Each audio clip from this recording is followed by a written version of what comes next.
الحمدللہ وکفى وسلام علی عبادہ الذین اصطفى اعوذ باللہ من الشیطان الرجیم بسم اللہ الرحمن الرحیم رب اشرح لی صدری ویسر لی امری واحلل عقدۃ من لسانی یفقہوا قولی۔ السلام علیکم ورحمۃ اللہ وبرکاتہ۔ آج سے ہم فہم القرآن کے سلسلے کا پہلا پروگرام شروع کر رہے ہیں۔ اس پروگرام میں ہم قرآن مجید کا ترجمہ اور اس کی مختصر وضاحت پڑھیں گے۔ اللہ سبحانہ و تعالیٰ سے دعا ہے کہ وہ ہمیں قرآن مجید کو صحیح معنوں میں سمجھنے اور اس کے مطابق عمل کرنے کی توفیق عطا فرمائے، تاکہ قیامت کے دن یہ کتاب ہمارے حق میں حجت بنے، ہمارے خلاف حجت نہ بنے۔ قرآن مجید اللہ سبحانہ و تعالیٰ کا کلام ہے جو اس نے محمد الرسول اللہ صلی اللہ علیہ وسلم پر نازل فرمایا۔ کس کے لیے؟ ہم سب کے لیے، تمام انسانوں کے لیے، ان کی ہدایت کے لیے، ان کی کامیابی کے لیے، انہیں اس دنیا میں مشکلات سے نکالنے کے لیے، اندھیروں سے نکال کر روشنی میں لانے کے لیے۔ آئیے ہم سب اس کتاب کی طرف رجوع کرتے ہیں خالص نیت کے ساتھ، سچے دل کے ساتھ، کہ اللہ تعالی ہمیں وہ روشنی دکھا دے، وہ ہدایت دے دے جو وہ اپنے بندوں کے لیے چاہتا ہے اور جس کے لیے یہ کتاب بھیجی گئی ہے۔ قرآن مجید کا آغاز سورۃ الفاتحہ سے ہوتا ہے۔ اعوذ باللہ من الشیطان الرجیم، بسم اللہ الرحمن الرحیم۔ میں پناہ لیتی ہوں اللہ کی شیطان مردود سے۔ اللہ سبحانہ و تعالیٰ نے اپنی کتاب کے پڑھنے سے پہلے ہمیں جو طریقہ اور قاعدہ سکھایا ہے وہ یہ کہ ہم جب اس کی طرف رجوع کریں، اس کتاب سے ہدایت لینا چاہیں، تو اپنے دشمن شیطان سے بچنے کے لیے اپنے آپ کو اللہ کی حفاظت میں دیں۔ بسم اللہ الرحمن الرحیم، اللہ کے نام سے جو بہت مہربان، نہایت رحم فرمانے والا ہے۔ اس کی رحمت ہے کہ اس نے ہمارے لیے یہ کتاب بھیجی اور ہمیں دنیا میں بھٹکنے کے لیے چھوڑ نہیں دیا۔ وہ کتاب جس میں 1400 سال سے کوئی تبدیلی نہیں ہوئی، جو اپنی ذات میں خود ایک معجزہ ہے، جس کے مقابل آج تک کوئی کلام پیش نہیں کیا جا سکا۔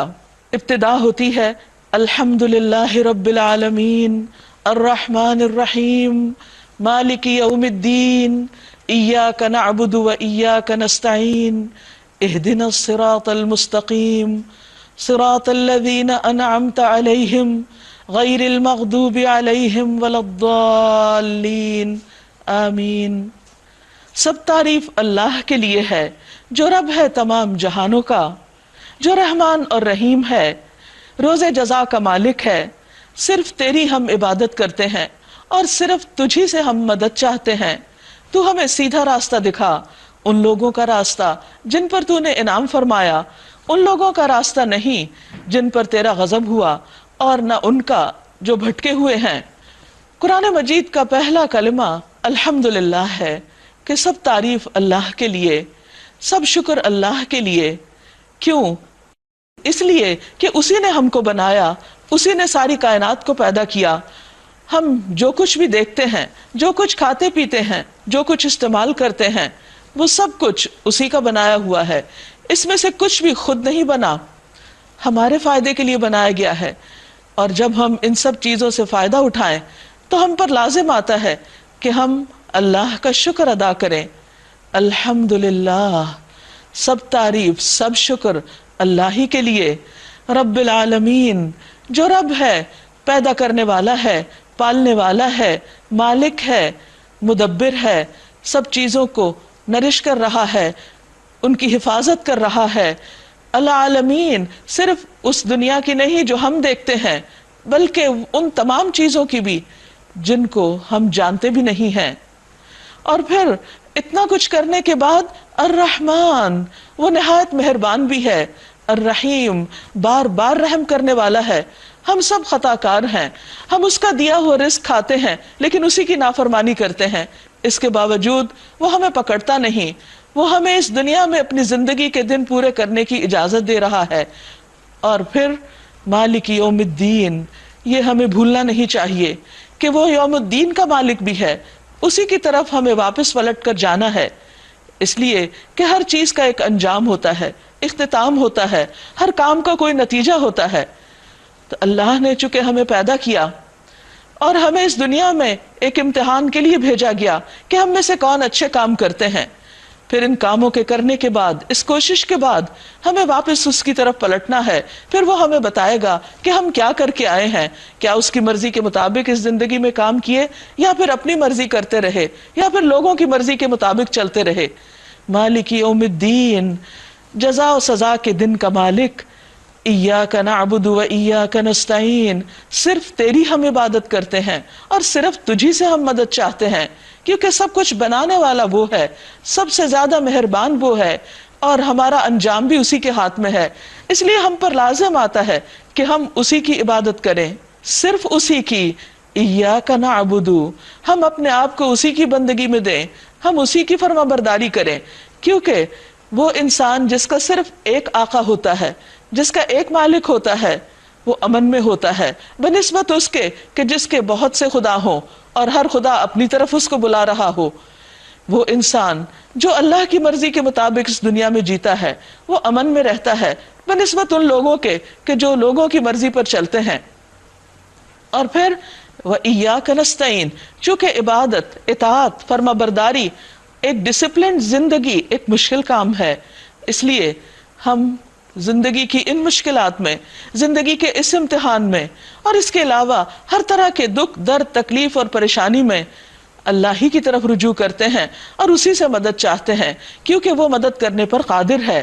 باقی تمام تو محتاج ہیں، سب لینے والے ہیں، دینے والا صرف وہ ہے، اس لیے صرف اسی سے مانگتے ہیں۔ اور اسی میں انسان کی عزت ہے، اسی میں اس کی خودداری ہے کہ وہ اپنے رب سے مانگے، وہ اپنے جیسے مخلوق کے آگے ہاتھ نہ پھیلائے، وہ ان سے توقعات نہ رکھے۔ اہدنا الصراط المستقیم، ہمیں سیدھا راستہ دکھا۔ مانگنے کی چیزیں تو بہت ہیں، لیکن سب سے زیادہ ضروری چیز ہدایت ہے، سیدھا راستہ، اسلام کا راستہ، وہ راستہ جو اس کی رضا کی طرف لے جانے والا ہو، وہ راستہ جو اس کی جنت تک پہنچانے والا ہو، وہ راستہ جو اس کا پسندیدہ راستہ ہے۔ صراط الذین انعمت علیہم، وہ راستہ جس پر وہ لوگ چلے جن پر تو نے انعام کیا، یعنی ہم سے پہلے جن لوگوں کے ساتھ رب راضی ہوا اور جن سے وہ خوش ہو گیا، ہمیں بھی اے اللہ تو اسی راستے پر چلا، زندگی گزارنے کے وہی طریقے سکھا۔ غیر المغضوب علیہم، ان کا نہیں جن پر تیرا غضب ٹوٹا، جن سے تو ناراض ہوا، جن کو تو نے دنیا میں ہی عذاب سے دوچار کیا، ولا الضالین، اور ان کا راستہ بھی نہیں جو بھٹک گئے، جو سیدھے راستے کو کھو گئے، جنہوں نے اللہ کی وحی پر، اللہ کی دی ہوئی رہنمائی پر اعتماد کرنے کی بجائے اپنی عقل پر اعتماد کیا یا لوگوں کی باتوں پر اعتماد کیا، اور یوں انہوں نے اپنا راستہ کھو دیا، یا پھر وہ اپنی خواہشات کے پیچھے چلے، یا وہ شبہات اور شکوک میں پڑ گئے۔ لہٰذا ہمیں اے اللہ تو ان تمام چیزوں سے محفوظ رکھ اور ہمیں کامیابی کی اصل منزل تک پہنچا، آمین۔ بسم اللہ الرحمن الرحیم۔ سورۃ البقرہ، رسول اللہ صلی اللہ علیہ وسلم نے فرمایا، سورۃ البقرہ پڑھا کرو، اس کا پڑھنا باعث برکت ہے، اس کو چھوڑ دینا باعث حسرت ہے، اور جادوگر اس پر قدرت نہیں پا سکتے، اس کا مقابلہ نہیں کر سکتے۔ گویا جو اس کو پڑھے گا وہ ہر طرح کے شر سے محفوظ رہے گا۔ الف لام میم، حروف مقطعات، ذالک الکتاب لا ریب فیہ، یہ کتاب جس میں کوئی شک ہی نہیں۔ کیوں آئی ہے یہ کتاب؟ ھدی للمتقین، متقی لوگوں کی ہدایت کے لیے آئی ہے، انہیں راستہ دکھانے کے لیے آئی ہے۔ کون ہے متقی؟ کون ہے یہ جن کے دل میں تقوی ہے؟ کون ہے وہ جو اللہ سے ڈرنے والے ہیں؟ الذین یؤمنون بالغیب، یہ وہ لوگ ہیں جو غیب پر ایمان لاتے ہیں۔ غیب کیا چیز ہے؟ غیب وہ جو ہمیں دکھائی نہیں دیتا، جو ہماری ریچ سے باہر ہے، اس پر ایمان لانا۔ اور ایسے ایمان لانے والوں کا ایمان جو بن دیکھے ایمان لائے، وہ اعلیٰ ترین درجے کا ایمان ہوتا ہے۔ رسول اللہ صلی اللہ علیہ وسلم نے ایک مرتبہ فرمایا، کیا تم جانتے ہو کہ ایمان کے اعتبار سے سب سے زیادہ بہترین ایمان کن لوگوں کا ہے؟ لوگوں نے کہا کہ فرشتوں کا۔ آپ نے فرمایا فرشتے بھلا ایمان کیوں نہیں لائیں گے؟ پھر لوگوں نے کہا کہ انبیاء کا۔ فرمایا وہ کیسے؟ ان کی طرف تو وحی کی جاتی ہے۔ لوگوں نے کہا صحابہ کا۔ آپ نے فرمایا صحابہ تو انبیاء کے ساتھ ہوتے ہیں، ایمان کے لحاظ سے سب سے زیادہ تعجب انگیز لوگ وہ ہیں جو تمہارے بعد آئیں گے، وہ وحی الہی کو کتاب کی صورت میں پائیں گے لیکن وہ اس پر ایمان لائیں گے، اس کی پیروی کریں گے، یہی وہ لوگ ہیں جن کا ایمان قابل تعجب ہے۔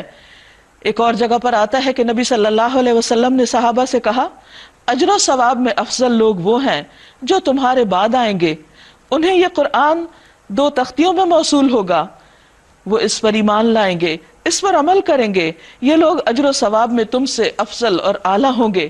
تو اس میں خوشخبری ہے ان لوگوں کے لیے جو غیب پر ایمان لاتے ہوں، جنہوں نے فرشتوں کو دیکھا نہیں، جنہوں نے نبی صلی اللہ علیہ وسلم کو نہیں دیکھا، جنہوں نے صحابہ کو نہیں دیکھا، لیکن اس کے باوجود جب وہ اس کتاب کو پڑھتے ہیں تو اس پر ایمان لاتے ہیں، اور جو بھی اس میں غیب سے متعلق چیزیں ہیں، خود اللہ سبحانہ وتعالیٰ کی ذات، فرشتے، جنت، دوزخ، جو کچھ بھی یہ کتاب بتاتی ہے اس سب کو مانتے ہیں۔ وَيُقِيمُونَ الصَّلَاةَ، اور وہ نماز قائم کرتے ہیں، اللہ کے آگے جھکتے ہیں، وَمِمَّا رَزَقْنَاهُمْ يُنْفِقُونَ، اور اس میں سے جو رزق ہم نے ان کو دیا ہے وہ خرچ کرتے ہیں۔ گویا ان کے دل بھی مومن، ان کے جسم بھی مومن، اور دوسرے انسانوں کے ساتھ ان کے تعلقات بھی بہترین، کیونکہ وہ دینے والے ہوتے ہیں۔ یہ کتاب ایسے ہی لوگوں کو ہدایت دیتی ہے۔ وَالَّذِينَ يُؤْمِنُونَ بِمَا أُنزِلَ إِلَيْكَ وَمَا أُنزِلَ مِن قَبْلِكَ، اور وہ لوگ جو اس پر ایمان لاتے ہیں جو آپ کی طرف نازل کیا گیا، آپ پر قرآن مجید نازل کیا گیا لیکن اس کے ساتھ ساتھ حکمت بھی اتاری گئی، اس پر بھی ایمان لاتے ہیں۔ اور حکمت سے مراد نبی صلی اللہ علیہ وسلم کی فرمائی ہوئی باتیں، آپ کا طریقہ زندگی، اس پر ایمان لانا بھی ضروری ہے ہدایت کے لیے، کیونکہ قرآن کافی نہیں صرف ہدایت کے لیے، قرآن کی تفسیر خود اس نے فرمائی جس پر قرآن نازل کیا گیا، وَأَنزَلْنَا إِلَيْكَ الذِّكْرَ لِتُبَيِّنَ لِلنَّاسِ مَا نُزِّلَ إِلَيْهِمْ، اور ہم نے آپ کی طرف ذکر اتارا تاکہ آپ لوگوں کو واضح کر کے بتائیں کہ ان کی طرف کیا اتارا گیا، لہٰذا اس پر ایمان لانا بھی ضروری ہے۔ اور وہ لوگ جو ہدایت پر ہیں وہ اس پر بھی ایمان لاتے ہیں جو آپ سے پہلے اتارا گیا، یعنی پچھلی کتابوں پر بھی، ان کو بھی اللہ کی طرف سے مانتے ہیں۔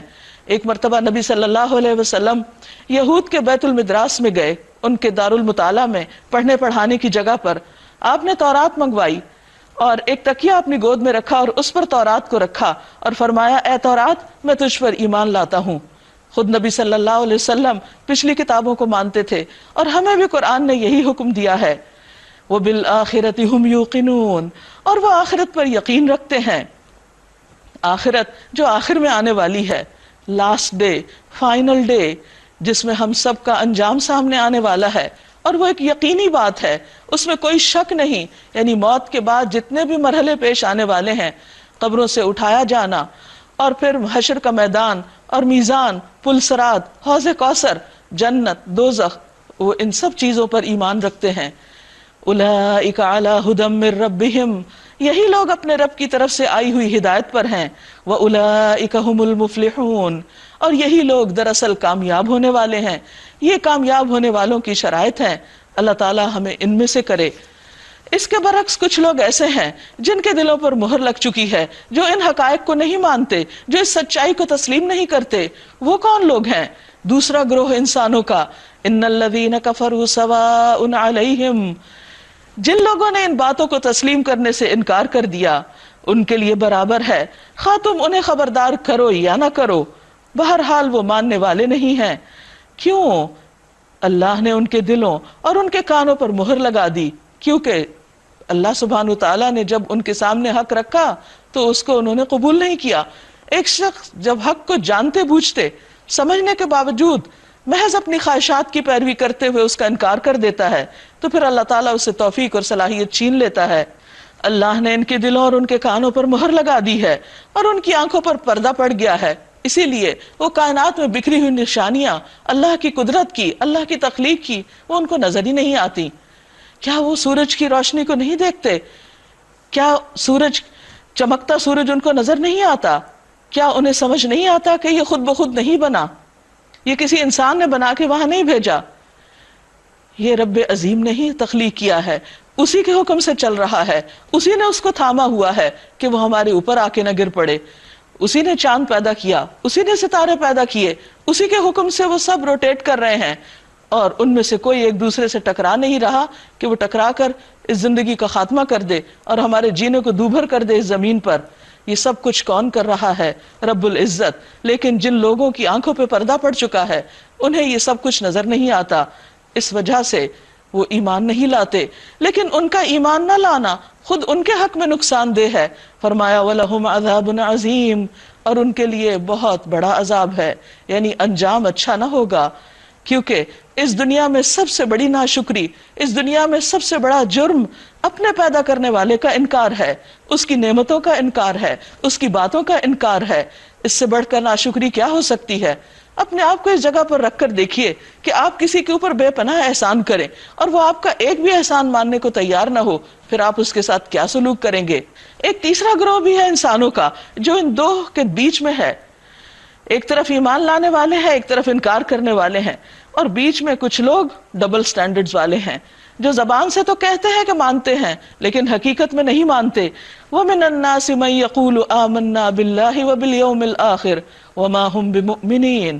بعض لوگ ایسے بھی ہیں جو کہتے ہیں کہ ہم اللہ پر اور آخرت کے دن پر ایمان لائے ہیں، حالانکہ در حقیقت وہ مومن نہیں ہیں. اللہ ان کے ایمان کو قبول نہیں کرتا. کیوں؟ اس لیے کہ وہ اپنے ایمان میں سچے نہیں. وہ زبان سے کہتے ہیں لیکن دل سے نہیں مانتے. اس کو منافقت کہا جاتا ہے. نبی صلی اللہ علیہ وسلم جب مدینہ تشریف لائے تو کچھ لوگ ابتداء میں مسلمان ہوئے، لیکن جب انہوں نے دیکھا کہ مسلمان ہونے میں پابندیاں بہت ہیں تو وہ پھر گئے.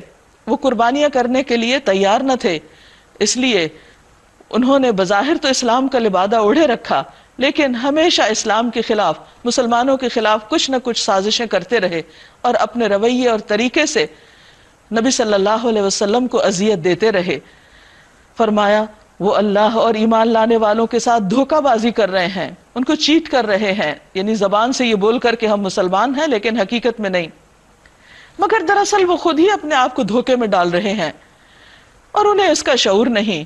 کیونکہ اللہ سبحانہ تعالیٰ کو کوئی بھی دھوکہ نہیں دے سکتا، وہ تو دلوں کے حال اور راز تک جانتا ہے. ان کے دلوں میں ایک بیماری ہے. کون سی بیماری؟ شک کی بیماری. انہیں محمد صلی اللہ علیہ وسلم کی نبوت پر یقین نہیں، اس کتاب پر یقین نہیں کہ یہ اللہ کی طرف سے اور حق ہر شک سے خالی ہے. ان کے دلوں میں ایک بیماری ہے جسے اللہ نے اور زیادہ بڑھا دیا، اور جو جھوٹ وہ بولتے ہیں اس کی پاداش میں ان کے لیے دردناک سزا ہے. جب کبھی ان سے کہا گیا کہ زمین میں فساد برپا نہ کرو، کیونکہ دھوکے بازی، چال بازی، مکر، سازشیں، یہ تمام چیزیں لوگوں کے اندر ایک بے چینی پیدا کرتی ہیں، ان کے لیے نقصان دہ ہوتی ہیں، امن عامہ کو خراب کرتی ہیں. تو جب ان سے کہا گیا کہ تم ایسا مت کرو تو انہوں نے یہی کہا کہ ہم تو اصلاح کرنے والے ہیں. وَإِذَا قِيلَ لَهُمْ آمِنُوا كَمَا آمَنَ النَّاسُ قَالُوا أَنُؤْمِنُ كَمَا آمَنَ السُّفَهَاءُ أَلَا انہم ہم السفہاء ولکن لا یعلمون. اور جب ان سے کہا جاتا ہے کہ جس طرح دوسرے لوگ ایمان لائے ہیں اسی طرح تم بھی ایمان لاؤ، تو انہوں نے یہی جواب دیا، کیا ہم بے وقوفوں کی طرح ایمان لائیں؟ خبردار، حقیقت میں تو یہ خود بے وقوف ہیں مگر یہ جانتے نہیں. منافقین کے نزدیک سچے اہل ایمان بے وقوف تھے جو اپنی دنیا کو آخرت کے لیے قربان کر رہے تھے. خبردار، حقیقت میں یہ خود بے وقوف ہیں مگر یہ جانتے نہیں کہ جو سودا وہ کر رہے ہیں حقیقت میں وہی خسارہ پانے والا ہے. جب یہ اہل ایمان سے ملتے ہیں تو کہتے ہیں کہ ہم ایمان لائے، اور جب علیحدگی میں اپنے شیطانوں یعنی اپنے لیڈر سے ملتے ہیں تو کہتے ہیں کہ ہم تمہارے ساتھ ہیں. ان کو بھی راضی رکھتے ہیں، ان کو بھی رکھتے ہیں، دونوں طرف سے فائدے اٹھانے کی کوشش کر رہے ہیں کیونکہ ان کے دلوں میں دنیا کی محبت ہے، یہ دنیا کے لیے جیتے اور مرتے ہیں. اور ان لوگوں سے محض مذاق کر رہے ہیں، یعنی ہم مسلمانوں کو بے وقوف بنا رہے ہیں. اللہ ان سے مذاق کر رہا ہے اور وہ ان کی رسی دراز کیے جا رہا ہے، یعنی انہیں ان کی غفلت میں ڈھیل دے رہا ہے اور یہ اپنی سرکشی میں اندھوں کی طرح بھٹکتے جا رہے ہیں. یہ وہ لوگ ہیں جنہوں نے ہدایت کے بدلے گمراہی خریدی، مگر یہ سودا ان کے لیے نفع بخش نہیں اور یہ ہرگز سیدھے راستے پر نہیں. ان کی مثال ایسی ہے جیسے ایک شخص نے آگ روشن کی، یعنی اسلام کا نور پھیلایا، اور جب اس نے سارے ماحول کو روشن کر دیا تو اللہ نے ان کا نور بصارت سلب کر لیا، ان سے توفیق چھین لی اور انہیں اس حال میں چھوڑ دیا کہ تاریکیوں میں انہیں کچھ بھی نظر نہیں آتا. یعنی اسلام کی روشنی تو ہر طرف ہے اللہ کے رسول محمد صلی اللہ علیہ وسلم ان کے بیچ میں ہیں، پیغام دے رہے ہیں، دن رات اللہ کی آیات پڑھ کر سنائی جا رہی ہیں، لیکن نہ ان کے کان سنتے ہیں، نہ ان کی آنکھیں دیکھتی ہیں، اور نہ ان کے دل کھلتے ہیں۔ یہ بہرے ہیں، گنگے ہیں، اندھے ہیں، یہ اب نہ پلٹیں گے۔ یا پھر ان کی مثال یوں سمجھو کہ آسمان سے زور کی بارش ہو رہی ہے اور اس کے ساتھ اندھیری گھٹا اور کڑک اور چمک بھی ہے، یعنی اسلام کی رحمت تو آ رہی ہے لیکن اس کے ساتھ مشکلات بھی ہیں۔ یہ بجلی کے کڑاکے سن کر یعنی مشکل اوقات میں اپنی جانوں کے خوف سے کانوں میں انگلیاں دے دیتے ہیں، یعنی حق کی بات پھر سننا نہیں چاہتے، اور اللہ ان منکرین حق کو ہر طرف سے گھیرے میں لیے ہوئے ہے، اس لیے اب یہ کہیں بھاگ کر جا بھی نہ سکیں گے۔ چمک سے ان کی حالت یہ ہو رہی ہے گویا ان قریب بجلی ان کی بصارت اچک لے۔ جب ذرا کچھ انہیں روشنی محسوس ہوتی ہے تو اس میں کچھ دیر چل لیتے ہیں، یعنی جب اچھے حالات ہوتے ہیں تو کچھ نہ کچھ عمل بھی کر لیتے ہیں، اور جب ان پر اندھیرا چھا جاتا ہے، جب مشکل کام آتا ہے تو کھڑے ہو جاتے ہیں۔ اللہ چاہتا تو ان کی سماعت اور بصارت بالکل ہی سلب کر لیتا، یعنی ان سے پوری کی پوری توفیق چھین لیتا۔ یقیناً وہ ہر چیز پر قادر ہے، یعنی ابھی بھی ان کے لیے توبہ کا دروازہ کھلا ہے۔ اگر وہ اپنی ان حرکتوں سے باز آ جائیں اور سچے مومن بن جائیں تو اللہ تعالیٰ کی رحمت ان کو ڈھانپ لے گی، ورنہ اللہ سے بھاگ کر تو کوئی کہیں جا ہی نہیں سکتا۔ پھر فرمایا یا ایھا الناس اعبدوا ربکم الذی خلقکم، اے لوگو، تمام انسانیت سے خطاب ہے، گویا یہ قرآن، یہ کتاب صرف مسلمانوں کی کتاب نہیں، یہ تمام انسانوں کے لیے ہے، اور ان کو میسج دیا جا رہا ہے کہ اے لوگو اعبدوا ربکم، اپنے رب کی عبادت کرو، اپنے رب کی بندگی کرو، اپنے رب کی اطاعت کرو، اس کے فرما بردار بن جاؤ، اس کی بات مان لو۔ کیوں؟ وائی الذی خلقکم، اس لیے کہ اس نے تمہیں پیدا کیا ہے، تم اس کے بنائے ہوئے ہو، تم اس کی مخلوق ہو، خود سے خود نہیں پیدا ہو گئے، وہ تمہیں رزق دے رہا ہے، اور اس نے ان کو بھی پیدا کیا جو تم سے پہلے تھے، یعنی جن کی تم پھر نسلیں ہو، اولاد ہو۔ کیوں؟ اس عبادت کا کیا اللہ کو کوئی فائدہ ہے؟ ہرگز نہیں، تمہیں فائدہ ہے، لعلکم تتقون، تاکہ تم میں تقوی پیدا ہو، تاکہ تم بچ جاؤ۔ کس چیز سے بچ جاؤ؟ دنیا میں بھٹکنے سے اور آخرت میں برے انجام سے۔ کون ہے وہ رب؟ مزید تعارف، الذی جعل لکم الارض فراشا، وہ جس نے تمہارے لیے زمین کو بچھونا بنا دیا، والسماء بناء، اور آسمان کو چھت بنا دیا، یعنی بہترین رہنے کا سامان فراہم کیا، وانزل من السماء ماء، اور آسمان سے پانی اتارا، بارش اتاری، فاخرج به من الثمرات رزقا لکم، پھر تمہارے لیے پھلوں میں سے رزق نکالا، یعنی اس زمین سے تمہارے لیے غذا بھی پیدا کی۔ اب تمہارا کیا کام ہے کہ ان ساری نعمتوں کو استعمال کر کے کیا کرو؟ فلا تجعلوا للہ اندادا، کسی کو بھی اللہ کا شریک نہ بناؤ، کسی کو بھی اللہ کے برابر قرار نہ دو، اس لیے کہ کسی نے کچھ بھی نہیں کیا وہ جو رب نے کیا ہے، نہ اپنی خواہش نفس کو، نہ اپنی عقل کو، نہ دنیا کے کسی فلسفر کو، نہ کسی بت کو، اور نہ ہی کسی نظریے کو۔ اللہ کے آگے جھک جاؤ، کیونکہ اسی نے پیدا کیا، اسی کی طرف واپسی ہے، اسی نے تم کو سب کچھ دیا، اس کا حق تم پر سب سے زیادہ ہے۔ وَأَنْتُمْ تَعْلَمُونَ، اور تم جانتے ہو، تمہیں معلوم ہے، تمہارا دل اس بات کی گواہی دیتا ہے، تمہیں یہ بات سمجھ آتی ہے کہ سب کچھ اسی کا ہی کھا رہے ہیں، اسی کی زمین پہ چلتے پھرتے ہیں، اسی کی دی ہوئی عقل استعمال کرتے ہیں، پھر اسی کے سامنے سر کیوں نہ جھکائیں۔ گویا اللہ تعالیٰ کا بندوں سے کیا تقاضا ہے کہ نمبر 1 کہ اس کے وفادار بن جائیں، اس کی بات مانیں، اور نمبر 2 اس کے ساتھ کسی اور کو شریک نہ ٹھہرائیں، شرک سے بچیں۔ وَإِن كُنتُمْ فِي رَيْبٍ مِّمَّا نَزَّلْنَا عَلَىٰ عَبْدِنَا، اور پھر اس کے بعد جب یہ مان لیں کہ اللہ کی عبادت کرنی ہے تو پھر سوال یہ پیدا ہوتا ہے کہ کیسے کریں۔ اس کے لیے اللہ تعالیٰ نے یہ کتاب بھیجی ہے، اس کتاب سے فائدہ اٹھائیں۔ لیکن اگر کسی کو اس کتاب میں کسی بھی قسم کا کوئی شک ہے کہ اللہ کی کتاب ہے، اگر اس حقیقت میں مما نزلنا علی عبدنا، اس میں سے جو بھی ہم نے اپنے بندے پہ نازل کیا، تو پہلے اس شک کو دور کر لو، کیونکہ شک کے ساتھ، یقین کے بغیر انسان کسی بھی چیز پر صحیح طور پر نہیں چل سکتا، صحیح فائدہ نہیں اٹھا سکتا. فَأْتُوا بِسُورَةٍ مِّن مِّثْلِهِ، قرآن کا چیلنج ہے کہ پھر تم اس جیسی ایک صورت بنا کے دکھاؤ. وَادْعُوا شُهَدَاءَكُمْ، اور اپنے گواہوں کو، اپنے لائک مائنڈڈ پیپل کو، اپنے مددگاروں کو، سب کو بلا لو. من دون اللہ، اللہ کے سوا، جس کو، کسی فرشتے کو، جن کو، انسان کو، پڑھے لکھے کو، ان پڑھ کو، کسی سائنٹسٹ فلاسفر کو، کسی کو بھی بلا لو، سب سر جوڑ کے بیٹھ جاؤ اور اس قرآن کا مقابلہ کر کے دکھاؤ. لیکن تم نہیں کر سکو گے. ان کنتم صادقین، اگر تم اپنی اس بات میں سچے ہو اور قرآن میں شک کرتے ہو. فَإِن لَّمْ تَفْعَلُوا، پھر اگر تم نہ کر سکو، ایسی صورت نہ لا سکو. وَلَن تَفْعَلُوا، اور قرآن کا دعویٰ ہے کہ کر سکو گے بھی نہیں، اور 1400 سال سے آج تک کوئی بھی نہیں کر سکا. تو کیا کرو؟ فَاتَّقُوا النَّارَ، آگ سے بچو. پھر اپنا مستقبل سوچو کہ تمہیں پھر انکار کر کے انجام کو دیکھنا ہوگا. فَاتَّقُوا النَّارَ، بچو اس آگ سے. الَّتِي وَقُودُهَا النَّاسُ وَالْحِجَارَةُ، جس کا ایندھن، فیول، انسان اور پتھر ہوں گے. تو بڑی ہولناک آگ ہے، دنیا کی آگ سے 70 گنا زیادہ ہے. اعدت للکافرین، وہ انکار کرنے والوں کے لیے تیار کی گئی ہے. اس کے برعکس دوسرے لوگ جو مان جائیں ان کے لیے کیا ہے؟ خوشخبریاں. وَبَشِّرِ الَّذِينَ آمَنُوا وَعَمِلُوا الصَّالِحَاتِ، اور خوشخبری دے دو ان لوگوں کو جو ایمان لے آئے، جو اس کتاب کو مان گئے، اور جو کچھ یہ کتاب بتاتی ہے اس کو مان گئے، اور اس کے مطابق انہوں نے اپنے عمل ڈھال لیے، اور انہوں نے نیک عمل کیے، اچھے کام کیے. ان کے لیے کیا ہے؟ ان لہم جنات، ان کے لیے باغات ہیں، تجری من تحتها الانہار، جس کے نیچے نہریں بہ رہی ہوں گی. خوبصورت منظر.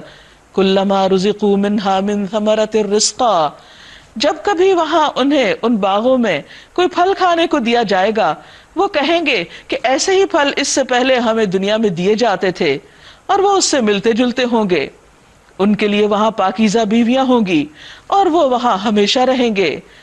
جب لوگ اس چیلنج کا مقابلہ نہ کر سکے تو انہوں نے مختلف طرح کی نکتہ چینیاں شروع کر دی اور کہنے لگے یہ کیسی کتاب ہے؟ اگر یہ اللہ کی کتاب ہے تو اس میں مکھی کی بات کیوں ہے؟ اللہ تعالیٰ مچھر کی مثال کیوں دیتا ہے؟ تو اللہ سبحانہ وتعالیٰ فرماتے ہیں ان اللہ لا یستحی ان یضرب مثلا ما بعودۃ فما فوقها، ہاں اللہ اس سے ہرگز نہیں شرماتا کہ مچھر یا اس سے بھی حقیر تر کسی چیز کی مثال بیان کرے. یعنی یہ اللہ کی کریشن ہے.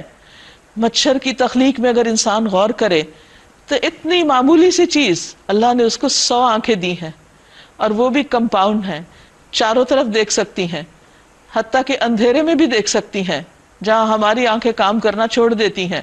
اور اتنی زبردست اس کے اندر صلاحیت ہے کہ وہ پورے کمرے میں سے صرف انسان ہی کے ٹیمپریچر کو ڈیٹیکٹ کر کے اسی پہ جا کے بیٹھتا ہے، کسی اور چیز پر نہیں. پھر سوال یہ پیدا ہوتا ہے کہ اللہ تعالیٰ نے اس کو پیدا کیوں کیا؟ بہت سے حیوانات کی وہ غذا ہے، پانی کے اندر پائی جانے والی چھوٹی چھوٹی مچھلیوں کے بچے، پرندوں کے بچے، وہ ان کی غذا کا کام دیتے ہیں، اور اس کے علاوہ بھی اس کے اندر بے شمار صلاحیتیں ہیں.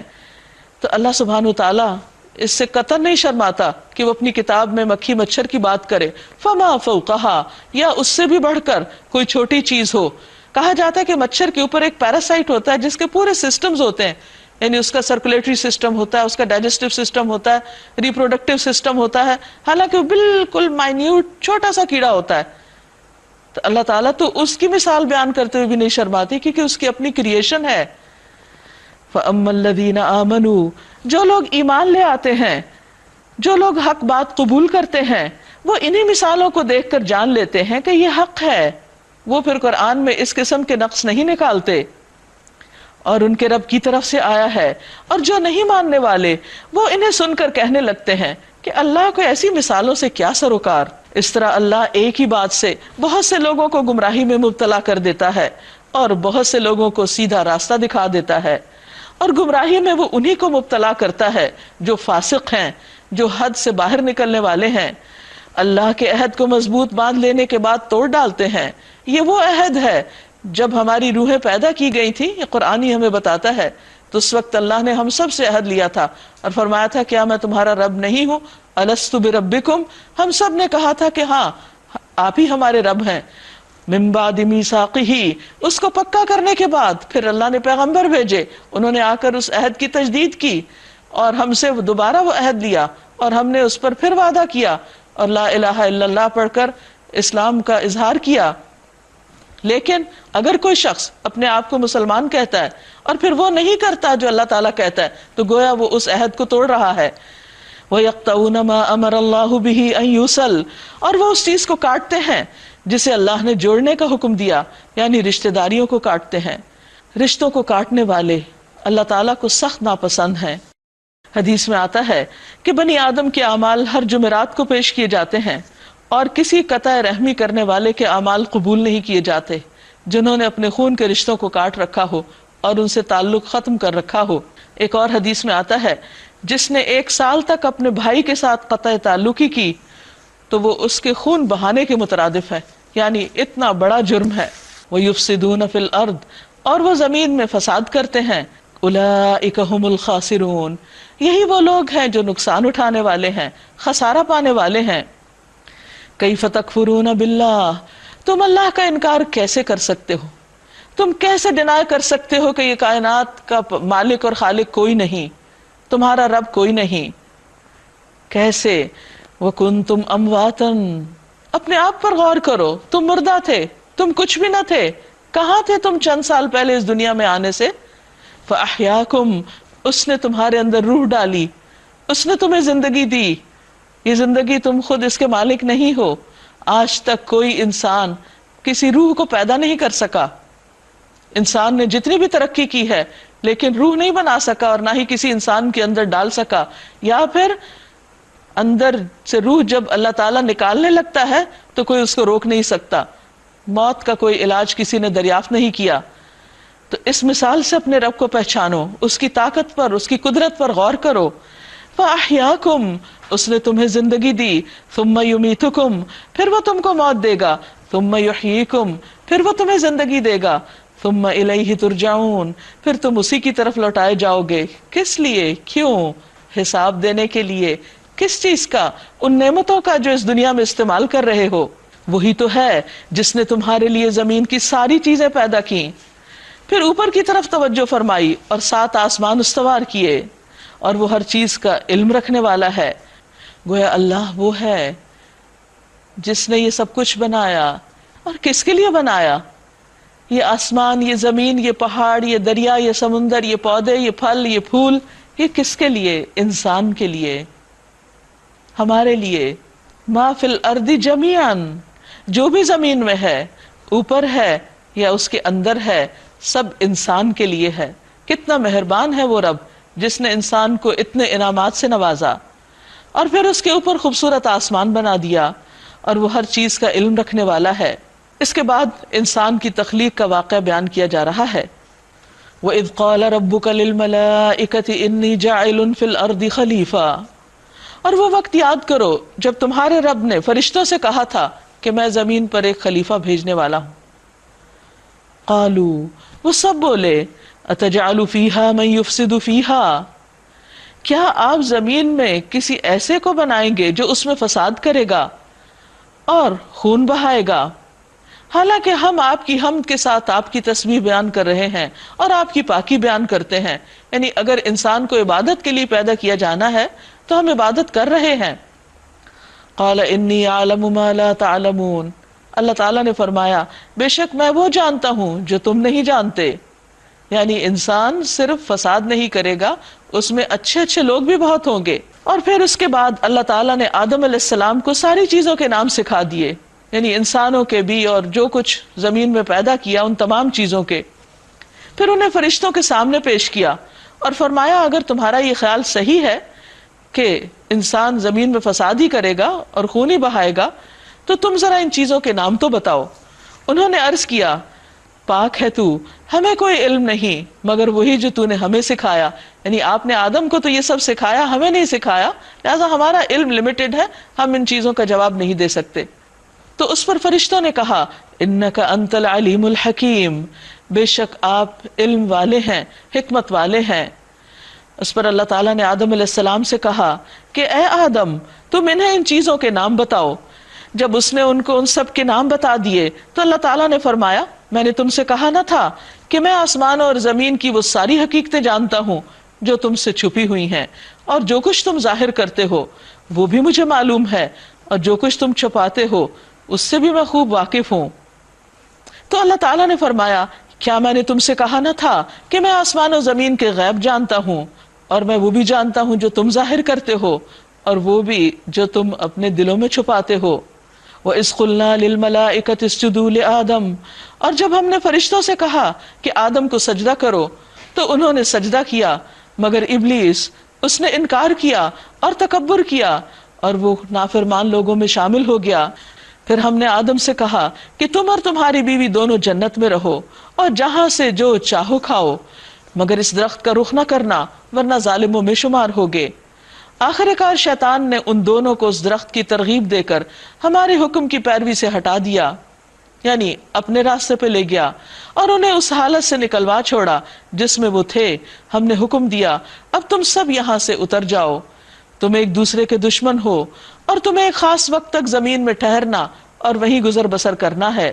اس وقت آدم نے اپنے رب سے چند کلمات سیکھ کر توبہ کر لی، جس کو اس کے رب نے قبول کر لیا کیونکہ وہ بڑا معاف کرنے والا اور رحم فرمانے والا ہے۔ تو اس سے یہ پتہ چلتا ہے کہ فرشتوں کا علم انسان کے مقابلے میں کم ہے۔ قُلْنَا اهْبِطُوا مِنْهَا جَمِيعًا، ہم نے کہا تم سب یہاں سے اتر جاؤ۔ فَإِمَّا يَأْتِيَنَّكُم مِّنِّي هُدًى فَمَن تَبِعَ هُدَايَ فَلَا خَوْفٌ عَلَيْهِمْ وَلَا هُمْ يَحْزَنُونَ، پھر جو کوئی میری طرف سے تمہارے پاس ہدایت پہنچے تو جو لوگ میری ہدایت کی پیروی کریں گے ان کے لیے کسی خوف اور رنج کا موقع نہ ہوگا، اور جو اس کو قبول کرنے سے انکار کریں گے اور ہماری آیات کو جھٹلائیں گے وہ آگ میں جانے والے ہیں جہاں وہ ہمیشہ رہیں گے۔ پھر فرمایا یا بنی اسرائیل اذکروا نعمتی التی انعمت علیکم، اے بنی اسرائیل ذرا خیال کرو میری اس نعمت کا جو میں نے تم کو عطا کی تھی۔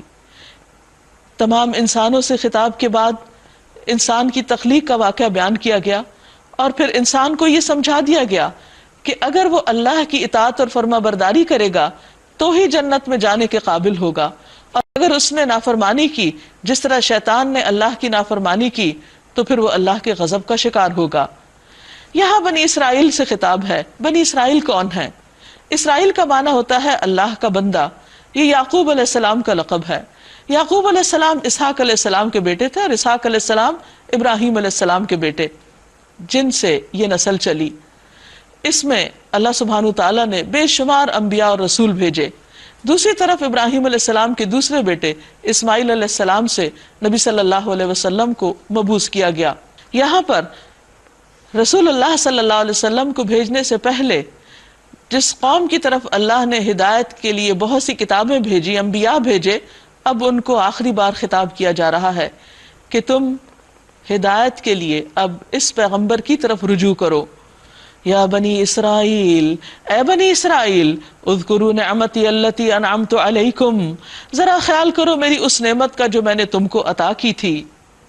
کون سی نعمت؟ ہدایت کی نعمت۔ وَأَوْفُوا بِعَهْدِي، اور میرے عہد کو پورا کرو۔ اوفی بعہدکم، تو میں تمہارے ساتھ کیے ہوئے عہد کو پورا کروں گا، یعنی تم میری اطاعت کرو تو میں تمہیں کامیابی و کامرانی سے نوازوں گا۔ وَإِيَّايَ فَارْهَبُونَ، اور صرف مجھی سے پس تم ڈرتے رہو۔ وَآمِنُوا بِمَا أَنزَلْتُ مُصَدِّقًا لِمَا مَعَكُمْ، اور میں نے جو کتاب بھیجی ہے اس پر ایمان لاؤ، یہ اس کتاب کی تائید کرتی ہے جو تمہارے پاس پہلے سے موجود ہے، یعنی قرآن مجید کو مان جاؤ کیونکہ یہ قرآن پہلی کتابوں کی تصدیق کرتا ہے، اور تم سب سے پہلے اس کے انکاری نہ بننا، اور تم تھوڑی قیمت پر میری آیات کو بیچ نہ ڈالنا، اور صرف مجھی سے تم ڈرتے رہنا۔ وَلَا تَلْبِسُوا الْحَقَّ بِالْبَاطِلِ، اور حق کو باطل کے ساتھ نہ ملاؤ۔ وَتَكْتُمُوا الْحَقَّ وَأَنْتُمْ تَعْلَمُونَ، اور تم حق کو چھپا جاتے ہو حالانکہ تم جانتے ہو۔ وَأَقِيمُوا الصَّلَاةَ وَآتُوا الزَّكَاةَ، نماز قائم کرو اور زکوٰۃ دو۔ وَارْكَعُوا مَعَ الرَّاكِعِينَ، اور رکوع کرنے والوں کے ساتھ رکوع کرو، یعنی اللہ کے آگے اجتماعی طور پر جھک جاؤ۔ أَتَأْمُرُونَ النَّاسَ بِالْبِرِّ وَتَنْسَوْنَ أَنفُسَكُمْ، کیا تم لوگوں کو نیکی کا حکم دیتے ہو اور اپنے آپ کو بھول جاتے ہو؟ وَأَنْتُمْ تَتْلُونَ الْكِتَابَ، حالانکہ تم کتاب پڑھتے ہو۔ اس کا مطلب یہ ہے کہ جو لوگ کتاب پڑھتے ہوں، پڑھاتے ہوں، سب سے پہلے وہ خود اس پر عمل کرنے والے ہوں۔ افلا تعقلون، کیا تم عقل سے کام نہیں لیتے؟ وَاسْتَعِينُوا بِالصَّبْرِ وَالصَّلَاةِ، اور صبر اور نماز کے ساتھ مدد چاہو، یعنی زندگی کی مشکلات میں صبر اور نماز سے کام لو۔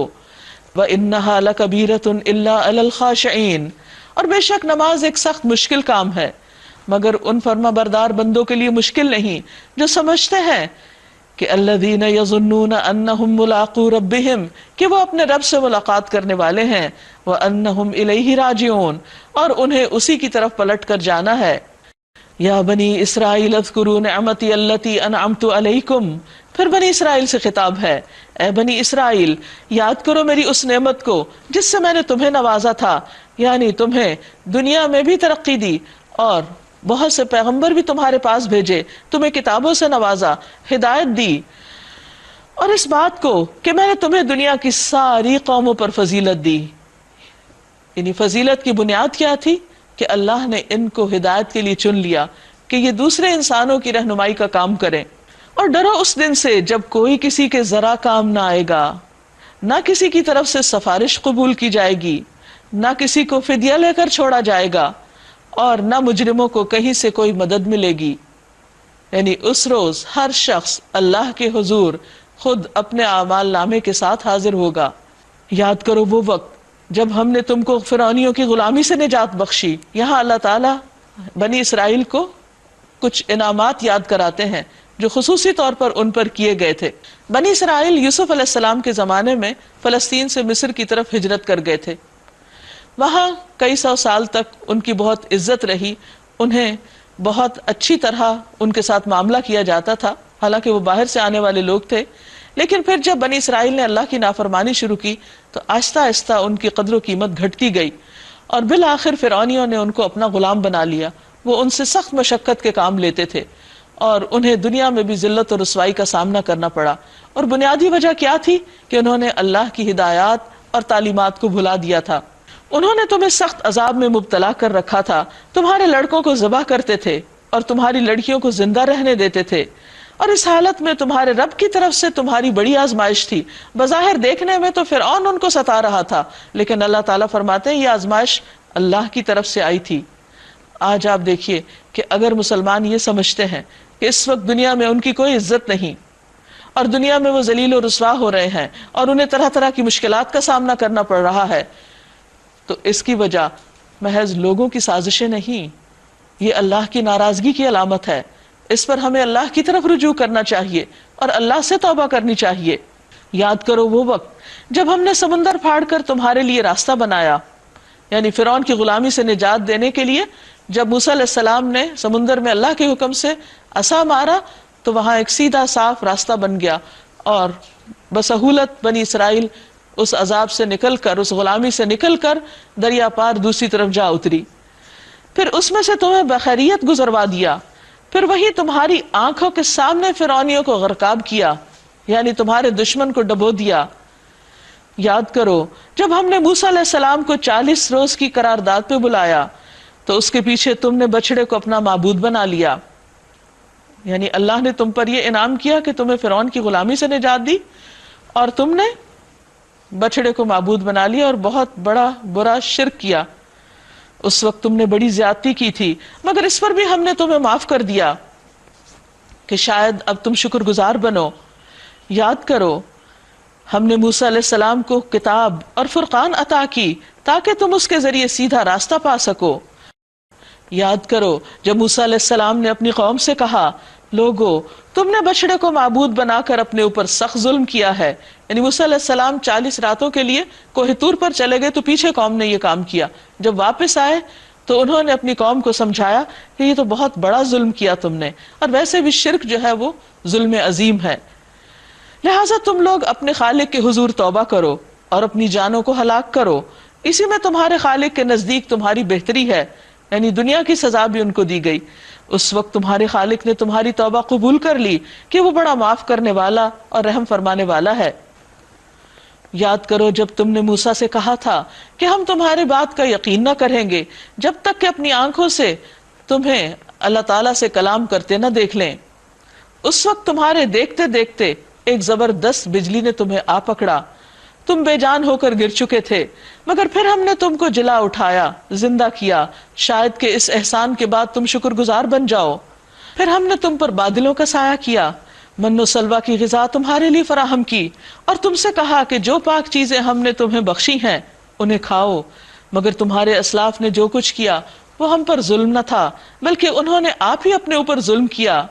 پھر یاد کرو جب ہم نے کہا تھا کہ یہ بستی جو تمہارے سامنے ہے اس میں داخل ہو جاؤ، اس کی پیداوار جس طرح چاہو کھاؤ، مزے سے کھاؤ، مگر بستی میں سجدہ کرتے ہوئے داخل ہونا اور کہتے جانا حتتن حتتن، جس کا معنی ہے استغفر اللہ استغفر اللہ، ہم تمہاری خطاؤں سے درگزر کریں گے اور نیکوکاروں کو محسنین کو اور زیادہ عطا کریں گے۔ مگر جو بات کہی گئی تھی ظالموں نے اسے بدل کر کچھ سے کچھ کر دیا، یعنی حتتن کی بجائے حنتتن کہنے لگے۔ آخر کار ہم نے ظلم کرنے والوں پر آسمان سے عذاب نازل کیا، یہ سزا تھی ان نافرمانیوں کی جو وہ کر رہے تھے۔ یاد کرو وہ وقت جب موسیٰ علیہ السلام نے اپنی قوم کے لیے پانی مانگا تو ہم نے کہا کہ فلاں چٹان پر اپنا عصا مارو، چنانچہ اس سے 12 چشمے پھوٹ نکلے، اور ہر قبیلے نے جان لیا کہ کون سی جگہ اس کے پانی لینے کی ہے۔ اس وقت یہ ہدایت کر دی گئی تھی کہ اللہ کا دیا ہوا رزق کھاؤ پیو اور زمین میں فساد نہ پھیلاتے پھرو۔ یاد کرو جب تم نے کہا تھا کہ اے موسیٰ ہم ایک ہی طرح کے کھانے پر صبر نہیں کر سکتے، اپنے رب سے دعا کرو کہ ہمارے لیے زمین کی پیداوار، ساگ، ترکاری، کھیرا، ککڑی، گیہوں، لہسن، پیاز، دال وغیرہ پیدا کرے، یعنی چٹپٹے کھانے کھا سکیں۔ تو موسیٰ علیہ السلام نے کہا اتستبدلون الذی هو ادنی بالذی هو خیر، کیا ایک بہتر چیز کی بجائے تم ادنا درجے کی چیز لینا چاہتے ہو؟ اچھا اہبطوا مصر، کسی شہر میں چلے جاؤ، کسی بستی میں جا رہو، فإن لکم ما سألتم، تو جو کچھ تم مانگتے ہو وہاں تمہیں وہ مل جائے گا۔ وضربت علیہم الذلۃ والمسکنہ، اور ان پر ذلت و خواری، پستی و بدحالی مسلط کر دی گئی، کیونکہ اللہ تعالیٰ نے انہیں کسی اور کام کے لیے پیدا کیا تھا اور وہ خواہشات کے پیچھے پڑ گئے اور وہ اللہ کے غضب میں گھر گئے۔ یہ نتیجہ تھا اس کا کہ وہ اللہ کی آیات سے کفر کرنے لگے اور پیغمبروں کو ناحق قتل کرنے لگے۔ یہ نتیجہ تھا ان کی نافرمانیوں کا اور یہ کہ وہ حد سے بڑھ جاتے تھے۔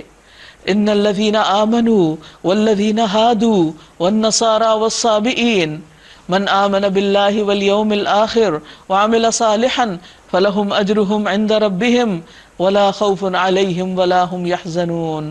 بے شک وہ لوگ جو ایمان لائے اور وہ لوگ جو یہودی بن گئے اور نصرانی اور صابی، جو بھی اللہ پر اور یوم آخرت پر ایمان لائے اور نیک عمل کرے تو ان کے لیے ان کے اجر ہیں ان کے رب کے پاس، ان پر نہ کوئی خوف ہوگا اور نہ وہ غمگین ہوں گے۔ یعنی کسی بھی انسان کی نجات کا انحصار اس میں نہیں کہ وہ کس گروہ سے تعلق رکھتا ہے، نجات کا انحصار اس پر ہے کہ اس کا ایمان کیسا ہے اور اس کا عمل کیسا ہے۔ وَإِذْ أَخَذْنَا مِيثَاقَكُمْ وَرَفَعْنَا فَوْقَكُمُ الطُّورَ، یاد کرو وہ وقت جب ہم نے طور کو تمہارے اوپر اٹھا کر تم سے پختہ عہد لیا تھا اور کہا تھا کہ جو کتاب ہم تمہیں دے رہے ہیں اسے مضبوطی کے ساتھ تھامنا اور جو احکام اور ہدایات اس میں درج ہیں انہیں یاد رکھنا۔ اسی ذریعے سے توقع کی جا سکتی ہے کہ تم تقوی کی روش پہ چل سکو، مگر اس کے بعد تم اپنے عہد سے پھر گئے۔ اس پر بھی اللہ کے فضل اور اس کی رحمت نے تمہارا ساتھ نہ چھوڑا، ورنہ تم کبھی کے تباہ ہو چکے ہوتے۔ پھر تمہیں اپنی قوم کے ان لوگوں کا قصہ تو معلوم ہی ہے جنہوں نے سبت کا قانون توڑا تھا۔ ہم نے انہیں کہہ دیا کہ بندر بن جاؤ اور اس حال میں رہو کہ ہر طرف سے تم پر دھتکار پھٹکار پڑے۔ اس طرح ہم نے ان کے انجام کو اس زمانے کے لوگوں اور ان کے بعد آنے والی نسلوں کے لیے عبرت اور ڈرنے والوں کے لیے نصیحت بنا کر چھوڑا۔ پھر وہ واقعہ یاد کرو جب موسیٰ علیہ السلام نے اپنی قوم سے کہا کہ اللہ تمہیں ایک گائے ذبح کرنے کا حکم دیتا ہے۔ بنی اسرائیل چونکہ مصریوں کے ساتھ رہے تھے، فرعونیوں کے ساتھ، تو وہاں پر انہیں اس قوم کے کلچر اور ان کی روایات اور عادات اور مذہب اور ثقافت، اس کا بہت زیادہ اثر انہوں نے لیا تھا۔ چونکہ مصری گائے کی پوجا کرتے تھے تو اس لیے جب یہ وہاں سے آ بھی گئے تو ان کے اندر گائے کی عظمت کا احساس پایا جاتا تھا، تو اللہ تعالیٰ نے حکم دیا کہ تم اب اس کو ذبح کرو۔ یہ ان کا ایک امتحان تھا۔ کہنے لگے کیا تم ہم سے مذاق کرتے ہو؟ گائے ذبح کریں؟ موسیٰ علیہ السلام نے کہا میں اس سے خدا کی پناہ مانگتا ہوں کہ جاہلوں کی سی باتیں کروں، یعنی اپنی قوم کے ساتھ مذاق کروں۔ بولے اچھا، اپنے رب سے درخواست کرو کہ وہ ہمیں اس گائے کی کچھ تفصیل بتا دے، کیونکہ اب ان کا ارادہ نہیں تھا، اس لیے وہ بہانے بنانے لگے۔ موسیٰ علیہ السلام نے کہا اللہ تعالیٰ کا ارشاد ہے کہ وہ ایسی گائے ہونی چاہیے جو نہ بوڑھی ہو نہ بچیا، بلکہ درمیانی عمر کی ہو، لہٰذا جو حکم دیا جاتا ہے اس کی تعمیل کرو۔ پھر کہنے لگے کہ اپنے رب سے یہ اور یہ پوچھ کر بتاؤ کہ اس کا رنگ کیسا ہو۔ موسیٰ علیہ السلام نے کہا کہ اللہ تعالیٰ فرماتا ہے کہ زرد رنگ کی گائے ہونی چاہیے جس کا رنگ ایسا شوخ ہو کہ دیکھنے والوں کا جی خوش ہو جائے۔ پھر بولے اپنے رب سے پوچھ کے بتاؤ کہ کیسی گائے مطلوب ہے۔ ابھی بھی تسلی نہیں ہوئی جب سب کچھ پوچھ چکے۔ ہمیں اس کی تعین میں اشتباہ ہو چکا ہے، یعنی ہمیں نہیں پتا چل رہا کہ کس قسم کی گائے چاہیے۔ اللہ نے چاہا تو ہم اس کا پتہ پا لیں گے، یعنی کہیں نہ کہیں سے ڈھونڈ ہی نکالیں گے۔ موسیٰ علیہ السلام نے جواب دیا اللہ کہتا ہے کہ وہ ایسی گائے ہے جس سے خدمت نہیں لی جاتی، نہ زمین جوتتی ہے نہ پانی کھینچتی ہے، صحیح سالم اور بے داغ ہے۔ اس پر وہ پکار اٹھے کہ ہاں اب تم نے ٹھیک پتہ بتایا ہے۔ پھر انہوں نے اسے ذبح کیا اور وہ ایسا کرتے معلوم نہ ہوتے تھے۔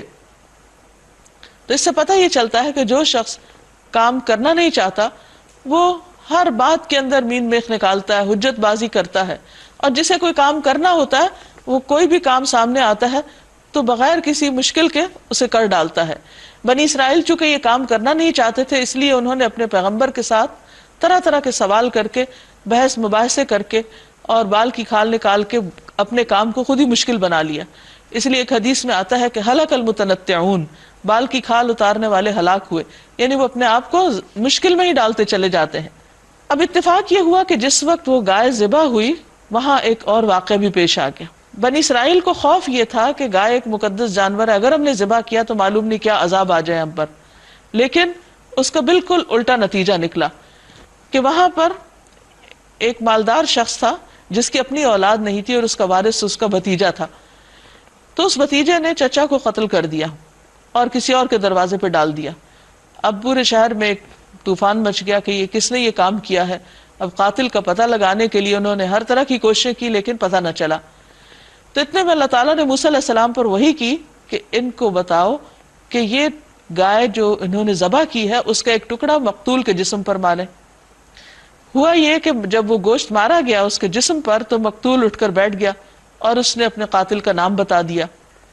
تو بجائے اس کے کہ وہ گائے کا ذبح کرنا ان کے لیے مصیبت کا باعث بنتا، ان کے لیے رحمت کا باعث بن گیا۔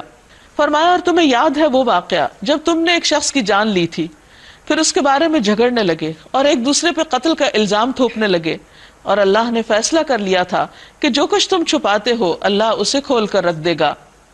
اس وقت ہم نے حکم دیا کہ مقتول کی لاش کو اس کے ایک حصے سے ضرب لگاؤ۔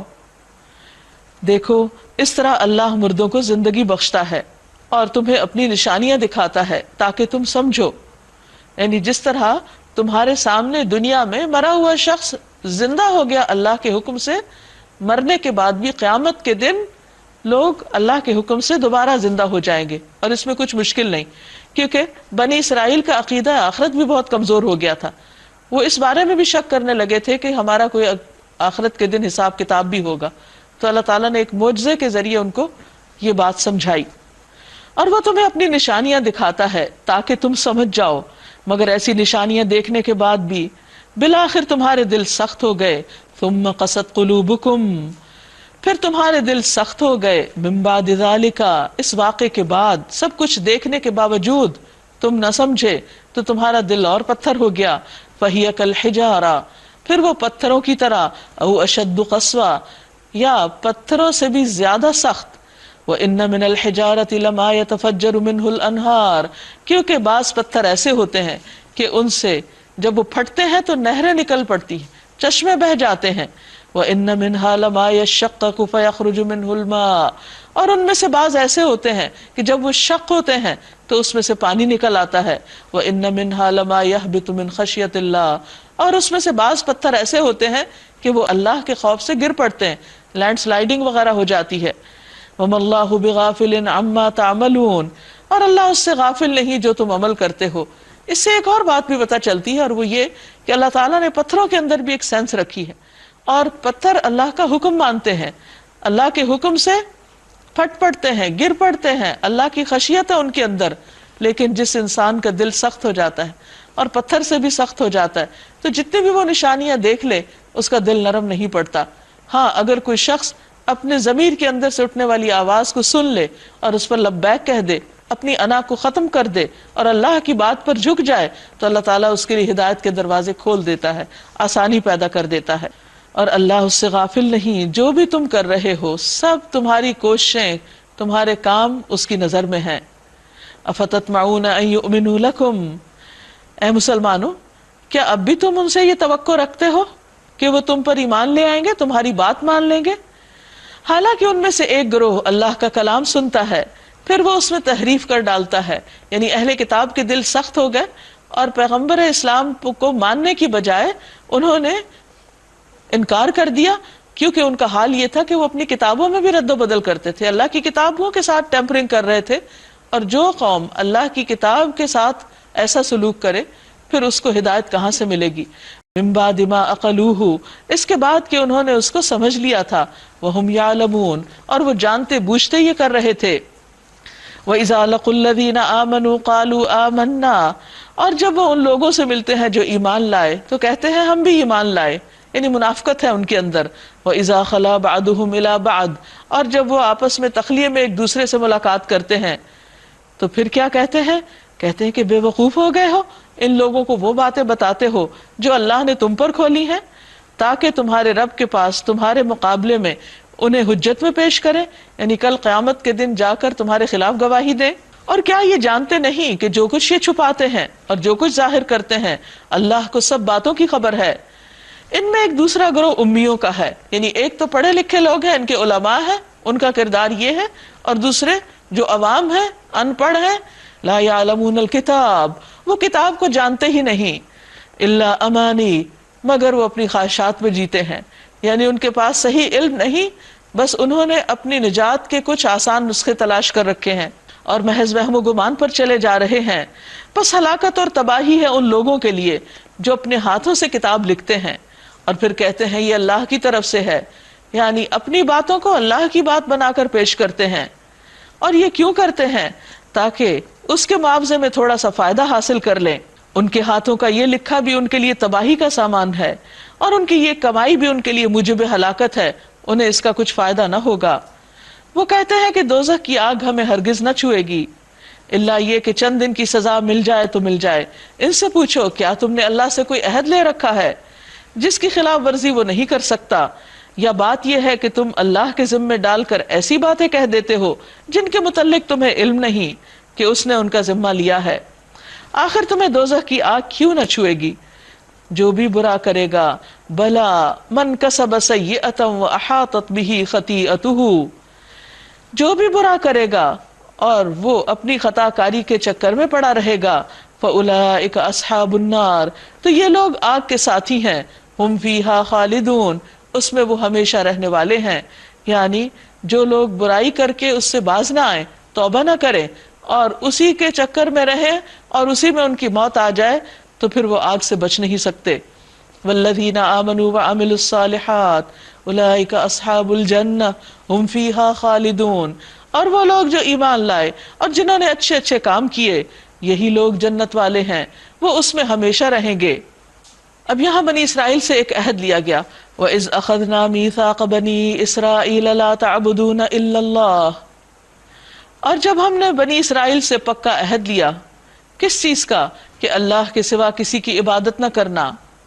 وَبِالْوَالِدَيْنِ إِحْسَانًا، اور والدین کے ساتھ احسان کرنا، اچھا سلوک کرنا. قرآن مجید میں ایک بار نہیں کئی بار یہ بات آتی ہے کہ اللہ کے حق کے بعد انسانوں میں سے سب سے بڑا حق والدین کا حق ہے. اور پھر یہ کہ ان کے ساتھ اچھا سلوک، احسان کا رویہ، برابری کا نہیں کہ اگر والدین ہمارے لیے اچھا کریں تو ہم اچھا کریں، وہ جو بھی کریں اولاد ہونے کے ناطے ہم پر فرض ہے کہ ہم ان کے ساتھ بہترین سلوک کریں، ان کی زندگی میں بھی اور ان کے فوت ہونے کے بعد بھی ان کے لیے صدقہ خیرات کر کے، ان کے لیے دعائیں کر کے. وذی القربا، اور رشتہ داروں کے ساتھ، ان کے ساتھ بھی احسان، کیونکہ عام طور پر یہ ہوتا ہے کہ انسان کو اپنے قریبی لوگوں سے بہت سی شکایات ہوتی ہیں، اگر دونوں طرف صرف شکایات ہی کرتے رہے تو کبھی بھی اصلاح نہیں ہو سکتی. اللہ سبحانہ تعالیٰ نے ان مسائل کے حل کے طور پر یہ بتا دیا کہ تم احسان کا رویہ اختیار کرو. اور اگر دونوں فریق اللہ تعالیٰ کے اس حکم کو مان لیں اور دوسرے کی غلطیوں کو معاف کرتے ہوئے درگزر کرتے ہوئے احسان کریں تو حالات درست ہو جائیں گے. والیتاما، اور یتیموں کے ساتھ جو معاشرے کا مظلوم طبقہ ہوتے ہیں، جن کے بچپن میں والدین دنیا سے چلے جاتے ہیں تو ان کی اس طرح کوئی کیئر کرنے والا نہیں ہوتا جس طرح والدین خود اپنے بچوں کی کیئر کرتے ہیں. ان کا بھی ساری سوسائٹی پر حق ہے کہ ان کا خیال رکھا جائے. والمساکین، اور ضرورت مند جو لوگ اپنے آپ کو خود لک آفٹر نہیں کر سکتے. وقولوا للناس حسنا، اور لوگوں سے اچھی بات کرنا. واقیموا الصلاۃ، اور نماز قائم کرنا. وآتوا الزکوٰۃ، اور زکوٰۃ دینا. اب یہاں پر آپ دیکھیے کہ احسان کی روش کے بعد جس چیز کا حکم دیا جا رہا ہے وہ اچھی بات کا ہے، کیونکہ بعض اوقات انسان دوسروں کے ساتھ اچھا سلوک کرتا رہتا ہے، ان کے ساتھ احسان کرتا رہتا ہے، ان کے کام آتا ہے، لیکن ایک تکلیف دہ بات کے ذریعے اپنے سب کیے کرائے کو ضائع کر دیتا ہے اور ایسا ہو جاتا ہے جیسے اس نے کچھ کیا ہی نہ ہو. بعض اوقات آپ دیکھیے کہ ہم اپنے قریبی رشتہ داروں کے ساتھ بہت سا احسان، بہت سی بھلائی کرتے ہیں، ان کے کام آتے ہیں، ان کی ضروریات پوری کرتے ہیں، اور بعض اوقات ان کا رویہ ایسا ہوتا ہے کہ وہ شکر گزار نہیں ہوتے تو ہم تنگ آ کر کبھی سخت بات، کبھی کڑوی بات منہ سے کر دیتے. اس کا نقصان کیا ہوتا ہے کہ وہ جو کچھ کیا ہوتا ہے وہ نیکی بھی ضائع ہو جاتی اور اپنے ضمیر پہ، دل پہ بھی ایک بوجھ پڑ جاتا ہے، اور نیکی کرنے کے بعد جو خوشی انسان کو یا راحت محسوس ہونی چاہیے وہ محسوس نہیں ہوتی. تو اس لیے اللہ سبحانہ تعالیٰ نے کچھ کاموں کو پہلے ذکر کیا اور کچھ بعد میں، اور درمیان میں قولوا للناس حسنا، لوگوں سے بھلی بات کرنا. وَأَقِيمُوا الصَّلَاةَ وَآتُوا الزَّكَاةَ، اور اپنی عبادت کے حق کو پیچھے مؤخر کر دیا. نماز قائم کرنا، زکوٰۃ دینا. ثُمَّ تَوَلَّيْتُمْ، پھر تم نے منہ موڑ لیا. إِلَّا قَلِيلًا مِّنْكُمْ، مگر بہت تھوڑے تم میں سے. بہت تھوڑے تم میں سے ایسے تھے جو اس عہد پر قائم رہے، جنہوں نے اللہ تعالیٰ کے یہ احکامات مانے. وَأَنْتُمْ مُعْرِضُونَ، اور تم ہو ہی اعراض برتنے والے. پھر اللہ تعالیٰ نے بنی اسرائیل سے ایک اور عہد لیا، اور وہ عہد کیا تھا؟ وَإِذْ أَخَذْنَا مِيثَاقَكُمْ، جب ہم نے تم سے پکا وعدہ لیا. کس بات کا؟ لَا تَسْفِكُونَ دِمَاءَكُمْ، کہ تم اپنے خون نہیں بہاؤ گے. اپنے سے مراد اپنے ہم نسل، ہم مذہب لوگوں کے. وَلَا تُخْرِجُونَ أَنفُسَكُم مِّن دِيَارِكُمْ، اور اپنے لوگوں کو اپنے گھروں سے نہیں نکالو گے. ثُمَّ أَقْرَرْتُمْ، پھر تم نے اقرار کر لیا. وَأَنْتُمْ تَشْهَدُونَ، اور تم گواہ ہو. ہوا یہ تھا کہ نبی صلی اللہ علیہ وسلم جب مدینہ تشریف لے گئے تو وہاں پر جو لوکل لوگ تھے، اوس اور خزرج، وہ آپس میں بہت لڑتے تھے. دو قبیلے تھے، بیسیکلی دو بھائیوں کی اولاد تھے. دوسری طرف مدینہ میں یہود کے بھی کچھ قبیلے تھے. تو اوس اور خزرج کے ساتھ یہود کے قبائل کے باہم حلیفانہ تعلقات تھے. جب اوس اور خزرج لڑتے تو وہ اپنے حلیفوں کو بھی اپنے ساتھ ملا لیتے، اور اس طرح بنی اسرائیل کے وہ قبائل آپس میں ایک دوسرے کے خلاف برسر پیکار ہو جاتے اور ایک دوسرے کو قتل کر بیٹھتے صرف اپنے ان حلیفانہ تعلقات کی بنا پر. تو اس چیز سے روکا گیا ان کو کہ تم سے وعدہ لیا گیا تھا کہ تم ایسا نہیں کرو گے اور تم گواہ ہو، لیکن پھر تم نے وہی کیا. مگر آج تم وہی ہو کہ اپنے بھائی بندوں کو قتل کرتے ہو، اپنی برادری کے کچھ لوگوں کو بے خان ماں کر دیتے ہو، یعنی گھر سے نکال دیتے ہو. ظلم اور زیادتی کے ساتھ ان کے خلاف جتھے بندیاں کرتے ہو، اور جب وہ لڑائی میں پکڑے ہوئے تمہارے پاس آتے ہیں تو ان کی رہائی کے لیے فدیے کا لین دین کرتے ہو، حالانکہ انہیں ان کے گھروں سے نکالنا ہی تمہارے لیے سرے سے حرام تھا. افتؤمنون ببعض الکتاب وتکفرون ببعض، کیا تم کتاب کے ایک حصے کو مانتے ہو اور ایک کا انکار کرتے ہو؟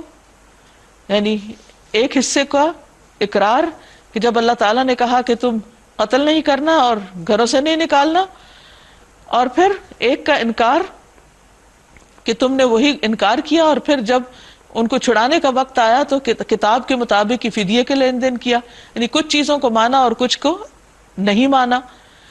فما جزاء من يفعل ذلك منكم، تو تم میں سے جو ایسا کرے اس کی کیا سزا ہو سکتی ہے، اس کا کیا بدلہ ہو سکتا ہے؟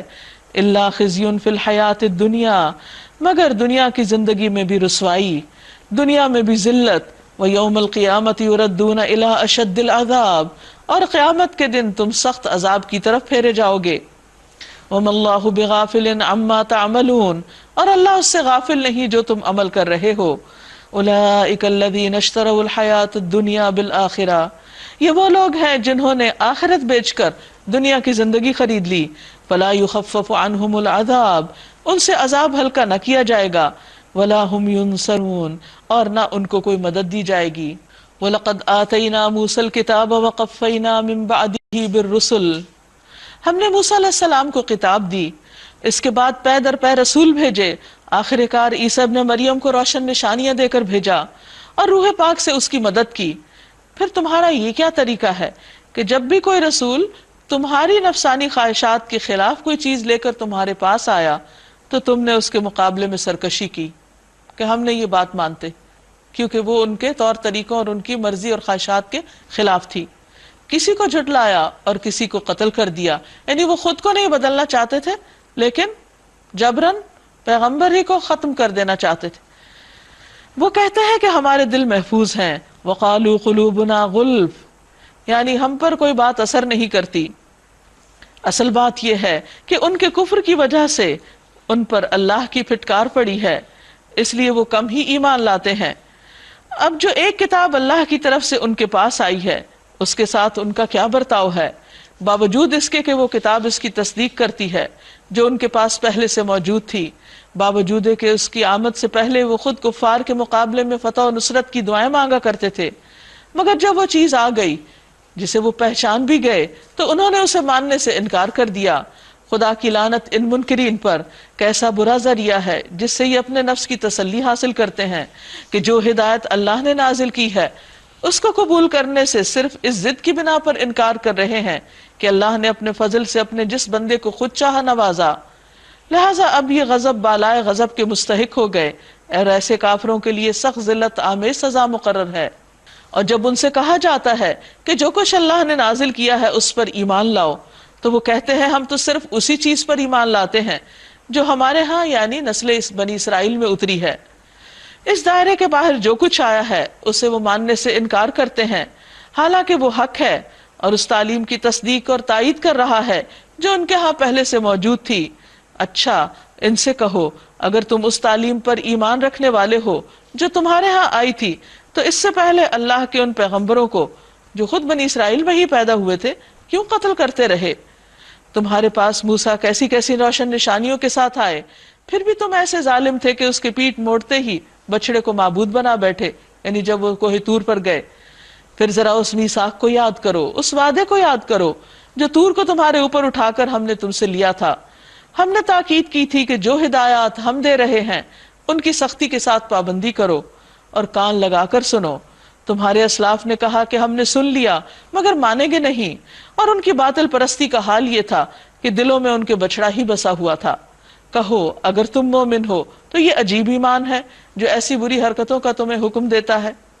ان سے کہو اگر واقعی اللہ کے نزدیک بنی اسرائیل ایک طویل عرصے تک فرعونیوں کی غلامی میں رہنے کی وجہ سے ان کے دین کے جو بنیادی عقائد تھے ان کو بھی بھلا چکے تھے، اور وہ اپنی آخرت کے انجام کے بارے میں بالکل بے فکر ہو چکے تھے.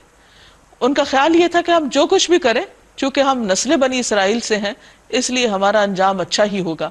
تو اس پر ان کی غلط فہمی دور کی جا رہی ہے کہ ان سے کہو اگر واقعی اللہ کے نزدیک آخرت کا گھر تمام انسانوں کو چھوڑ کر صرف تمہارے ہی لیے مخصوص ہے تو تب تمہیں چاہیے کہ موت کی تمنا کرو. اگر تم اپنے اس خیال میں سچے ہو یقین جانو کہ یہ کبھی اس کی تمنا نہ کریں گے، اس لیے کہ اپنے ہاتھوں جو کچھ انہوں نے کما کر وہاں بھیجا ہے اس کا تقاضا یہ ہے کہ وہاں جانے کی تمنا نہ ہی کریں. اور اللہ ظالموں کے حال سے خوب واقف ہے. تم انہیں سب سے بڑھ کر جینے کا حریص پاؤ گے، حتیٰ کہ یہ اس معاملے میں مشرکوں سے بھی بڑے ہوئے ہیں. ان میں سے ایک ایک شخص یہ چاہتا ہے کہ کسی طرح 1000 برس جیے، حالانکہ لمبی عمر بہرحال اسے عذاب سے تو دور نہیں پھینک سکتی. جیسے کچھ اعمال یہ کر رہے ہیں اللہ تو انہیں دیکھ ہی رہا ہے. ان سے کہو جو کوئی جبریل سے عداوت رکھتا ہو اسے معلوم ہونا چاہیے کہ جبریل نے اللہ ہی کے اذن سے یہ قرآن تمہارے قلب پر نازل کیا ہے. ان کی ایک خرابی اور یہ تھی کہ جب انہیں یہ پتہ چلا کہ نبی صلی اللہ علیہ وسلم پر جبریل وحی لے کر آتے ہیں، تو انہوں نے اعتراض کر دیا اور کہا کہ جبریل ہم پر سزائیں لے کر آئے ہیں، تو اگر وہ کچھ لاتے ہیں تو ہم اس کو نہیں مانیں گے۔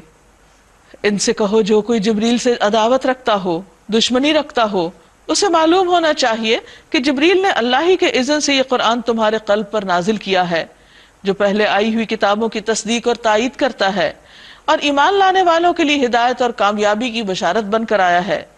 اگر جبریل سے ان کی عداوت کا سبب یہی ہے تو کہہ دو کہ جو اللہ اور اس کے فرشتوں اور اس کے رسولوں اور جبرائیل اور میکائیل کے دشمن ہیں، اللہ ان کافروں کا دشمن ہے۔ وَلَقَدْ أَنزَلْنَا إِلَيْكَ آيَاتٍ بَيِّنَاتٍ، اور ہم نے تمہاری طرف آیات بینات اتاری ہیں۔ وَمَا يَكْفُرُ بِهَا إِلَّا الْفَاسِقُونَ، اور ان کا انکار نہیں کرتے مگر وہ جو فاسق ہیں۔ أَوَكُلَّمَا عَاهَدُوا عَهْدًا نَبَذَهُ فَرِيقٌ مِّنْهُمْ بَلْ أَكْثَرُهُمْ لَا يُؤْمِنُونَ، کیا ہمیشہ ایسا ہی نہیں ہوتا رہا کہ جب انہوں نے کوئی عہد کیا تو ان میں سے ایک نہ ایک گروہ نے ضرور اسے بالائے طاق رکھ دیا، بلکہ ان میں سے اکثر ایسے ہی ہیں جو سچے دل سے ایمان نہیں لاتے۔ اور جب ان کے پاس اللہ کی طرف سے کوئی رسول اس کتاب کی تصدیق اور تائید کرتا ہوا آیا جو ان کے ہاں پہلے سے موجود تھی، تو ان اہل کتاب میں سے ایک گروہ نے کتاب اللہ کو اس طرح پسے پش ڈالا گویا کہ وہ کچھ جانتے ہی نہیں، اور لگے ان چیزوں کی پیروی کرنے جو شیاطین سلیمان علیہ السلام کی سلطنت کا نام لے کر پیش کیا کرتے تھے، حالانکہ سلیمان علیہ السلام نے کبھی کفر نہیں کیا۔ کفر کے مرتکب تو وہ شیاطین تھے جو لوگوں کو جادوگری کی تعلیم دیتے تھے۔ وہ پیچھے پڑے اس چیز کے جو بابل میں دو فرشتوں ہاروت اور ماروت پر نازل کی گئی تھی، حالانکہ وہ فرشتے جب بھی کسی کو تعلیم دیتے تو پہلے صاف طور پر متنبع کرتے کہ ہم محض ایک آزمائش ہیں، تم کفر میں مبتلا نہ ہو۔ پھر بھی یہ لوگ ان سے وہ چیز سیکھتے جس سے شوہر اور بیوی میں جدائی ڈال دیں۔ ظاہر تھا کہ اذن الہی کے بغیر وہ اس ذریعے سے کسی کو بھی ضرر نہ پہنچا سکتے تھے، مگر اس کے باوجود وہ ایسی چیزیں سیکھتے جو خود ان کے لیے نفع بخش نہ تھی بلکہ نقصان دہ تھی، اور انہیں خوب معلوم تھا کہ جو اس چیز کا خریدار بنے گا اس کے لیے آخرت میں کوئی حصہ نہیں۔ کتنی بری متاع تھی جس کے بدلے انہوں نے اپنی جانوں کو بیچ ڈالا، کاش انہیں معلوم ہوتا۔ وَلَوْ أَنَّهُمْ آمَنُوا وَاتَّقَوْا لَمَثُوبَةٌ مِّنْ عِندِ اللَّهِ خَيْرٌ لَوْ كَانُوا يَعْلَمُونَ، اگر وہ ایمان اور تقوی اختیار کرتے تو اللہ کے ہاں اس کا جو بدلہ ملتا وہ ان کے لیے زیادہ بہتر تھا، کاش انہیں خبر ہوتی۔ یا ایھا الذین آمنوا، اے لوگو جو ایمان لائے ہو، لا تقولوا راعنا وقولوا انظرنا واسمعوا، رائنا نہ کہا کرو بلکہ انظرنا کہو اور توجہ سے بات کو سنو، یہ کافر تو عذاب علیم کے مستحق ہیں۔ نبی صلی اللہ علیہ وسلم کی مجالس میں کچھ ایسے لوگ آتے جن کو آپ کی بات سے کوئی دلچسپی نہ ہوتی اور وہ دھیان سے بات بھی نہیں سنتے تھے، لیکن جب آپ آگے چلتے تو وہ کہتے کہ ہمیں یہ بات سمجھ نہیں آئی، آپ ہماری رعایت کیجئے۔ اس کے لیے وہ لفظ رائنا استعمال کرتے، اور رائنا کو رائینا تھوڑا سا زبان کو دبا کر بولتے تو اس سے مطلب یہ بنتا ہے کہ ہمارا گڈریا، گویا نبی صلی اللہ علیہ وسلم کی مجلسوں میں آ کر آپ کو مذاق اڑاتے۔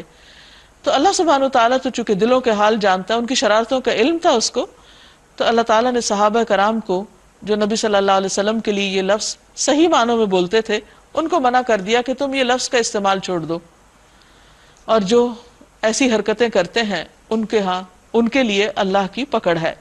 یہ لوگ جنہوں نے دعوت حق کو قبول کرنے سے انکار کر دیا ہے، خواہ اہل کتاب میں سے ہوں یا مشرک ہوں، ہرگز یہ پسند نہیں کرتے کہ تمہارے رب کی طرف سے تم پر کوئی بھلائی نازل ہو، مگر اللہ جس کو چاہتا ہے اپنی رحمت کے لیے چن لیتا ہے، اور وہ بڑا فضل فرمانے والا ہے۔ مَا نَنسَخْ مِنْ آیَةٍ أَوْ نُنْسِهَا، ہم اپنی جس آیت کو منسوخ کر دیتے ہیں یا بھلا دیتے ہیں اس کی جگہ اس سے بہتر لاتے ہیں، یا کم از کم ویسی ہی۔ یہاں ایک خاص شبے کا جواب دیا جا رہا ہے جو یہود مسلمانوں کے دلوں میں ڈالتے تھے۔ ان کا اعتراض تھا کہ اگر پچھلی کتابیں بھی اللہ کی طرف سے آئی ہیں اور قرآن بھی اللہ کی طرف سے ہے تو ان کے بعض احکام جیسے تھے ویسے کیوں نہیں آئے، ان کو بدل کیوں دیا گیا، ان کو کیوں منسوخ کر دیا گیا؟ تو اس پر بتایا جا رہا ہے کہ یہ اللہ تعالیٰ کا فیصلہ ہے، وہ جو چاہے منسوخ کرے، جو چاہے بھیجے اور جو چاہے رکھے اور جو چاہے ہٹا دے یا بھلوا دے۔ اور اللہ تعالیٰ فرماتے ہیں کہ جب ہم ایسا کرتے بھی ہیں ضرورت کے وقت تو ہم اس سے بہتر لے آتے ہیں یا اسی کی مانند کوئی اور چیز لے آتے ہیں۔ الم تعلم ان اللہ علی کل شیء قدیر، ان کو اللہ کی باتوں پر اعتراض بھی کیوں؟ کیا یہ جانتے نہیں کہ اللہ تعالیٰ ہر چیز پر قدرت رکھتا ہے اور وہ جو چاہے کرے؟ کیا تم جانتے نہیں کہ بے شک اللہ ہی کے لیے ہے آسمان و زمین کی بادشاہت، اور اس کے سوا تمہاری کوئی خبرگیری کرنے والا اور مدد کرنے والا نہیں ہے؟ ام تریدون ان تسألوا رسولکم کما سئل موسیٰ من قبل، پھر کیا تم اپنے رسول سے اس قسم کے سوالات اور مطالبے کرنا چاہتے ہو جیسے اس سے پہلے موسیٰ علیہ السلام سے کیے جا چکے ہیں؟ حالانکہ جس شخص نے ایمان کی روش کو کفر کی روش سے بدل لیا وہ راہ راست سے بھٹک گیا۔ اہل کتاب میں سے اکثر لوگ یہ چاہتے ہیں کہ کسی طرح تمہیں ایمان سے پھیر کر پھر کفر کی طرف پلٹا لے جائیں، اگرچہ حق ان پر ظاہر ہو چکا ہے، مگر اپنے نفس کے حسد کی بنا پر تمہارے لیے ان کی خواہش یہ ہے۔ اس کے جواب میں تم عفو درگزر سے کام لو یہاں تک کہ اللہ خود ہی اپنا فیصلہ نافذ کر دے۔ ان اللہ علی کل شیء قدیر، بے شک اللہ ہر چیز پر قدرت رکھتا ہے۔ اور نماز قائم کرو اور زکوٰۃ ادا کرو، اور اپنی جانوں کے لیے جو کچھ بھی تم آگے بھیجو گے اللہ کے ہاں پاؤ گے، بے شک اللہ ساتھ اس کے جو بھی تم عمل کرتے ہو دیکھ رہا ہے۔ وَقَالُوا لَن يَدْخُلَ الْجَنَّةَ إِلَّا مَنْ كَانَ هُودًا أَوْ نَصَارَىٰ، ان کا کہنا ہے کہ کوئی شخص جنت میں نہ جائے گا جب تک کہ یہودی نہ ہو یا عیسائیوں کے خیال کے مطابق عیسائی نہ ہو۔ تِلْكَ أَمَانِيُّهُمْ، یہ ان کی خواہشات ہیں، یہ ان کی تمنائیں ہیں، ان سے کہو اپنی دلیل پیش کرو اگر تم اپنے دعوے میں سچے ہو۔ دراصل نہ تمہاری کچھ خصوصیت ہے اور نہ کسی اور کی، حق یہ ہے کہ جو بھی اپنی ہستی کو اللہ کی اطاعت میں سونپ دے اور عملاً نیک روش پر چلے اس کے لیے اس کے رب کے پاس اس کا اجر ہے، اور ایسے لوگوں کے لیے کسی خوف یا رنج کا کوئی موقع نہ ہوگا۔ یعنی دین فرقہ واریت نہیں سکھاتا، اور دین کسی خاص گروہ بندی کا نام نہیں ہے کہ جو کسی خاص فرقے میں ہے وہ ہدایت یافتہ ہے۔ ہدایت یافتہ ہونے کا کرائیٹیریا کیا ہے؟ بلا من اسلم وجہہ للہ، اپنے آپ کو اللہ کے سپرد کر دینا، وہو محسن، احسان کی روش اختیار کرنا، تو ایسے لوگوں کے لیے اجر بھی ہے اور کوئی خوف اور غم نہ ہوگا۔ وقالت الیہود لیست النصارى علی شیء، یہودی کہتے ہیں کہ عیسائیوں کے پاس کچھ نہیں۔ وقالت النصارى لیست الیہود علی شیء، اور عیسائی کہتے ہیں کہ یہودیوں کے پاس کچھ نہیں۔ وہم یتلون الکتاب، حالانکہ وہ دونوں ہی کتاب پڑھتے ہیں۔ کذالک قال الذین لا یعلمون مثل قولہم، اسی طرح کہا ان لوگوں نے جو علم نہیں رکھتے انہی کی جیسی بات۔ فاللہ یحکم بینہم یوم القیامہ، اللہ ان کے درمیان قیامت کے دن فیصلہ کرے گا، فیما کانوا فیہ یختلفون، اس میں جو وہ اختلاف کرتے تھے۔ ومن اظلم ممن منع مساجد اللہ، اور اس سے بڑھ کر ظالم کون ہے جو اللہ کی مسجدوں سے روکے، ان یذکر فیہا اسمہ، کہ اس میں اس کا نام لیا جائے، وسعی فی خرابہا، اور وہ اس کی خرابی بربادی میں کوشش کرے۔ یعنی اللہ کے نزدیک وہ لوگ سب سے بڑھ کر ظلم کرنے والے ہیں جو اللہ کے گھروں کو برباد کریں اور اس کی خرابی کے درپے ہوں۔ اور اللہ کے گھروں کی ویرانی کس سے ہوتی ہے؟ کہ وہاں کا امن و امان ختم کیا جائے تاکہ لوگ وہاں نہ آئیں۔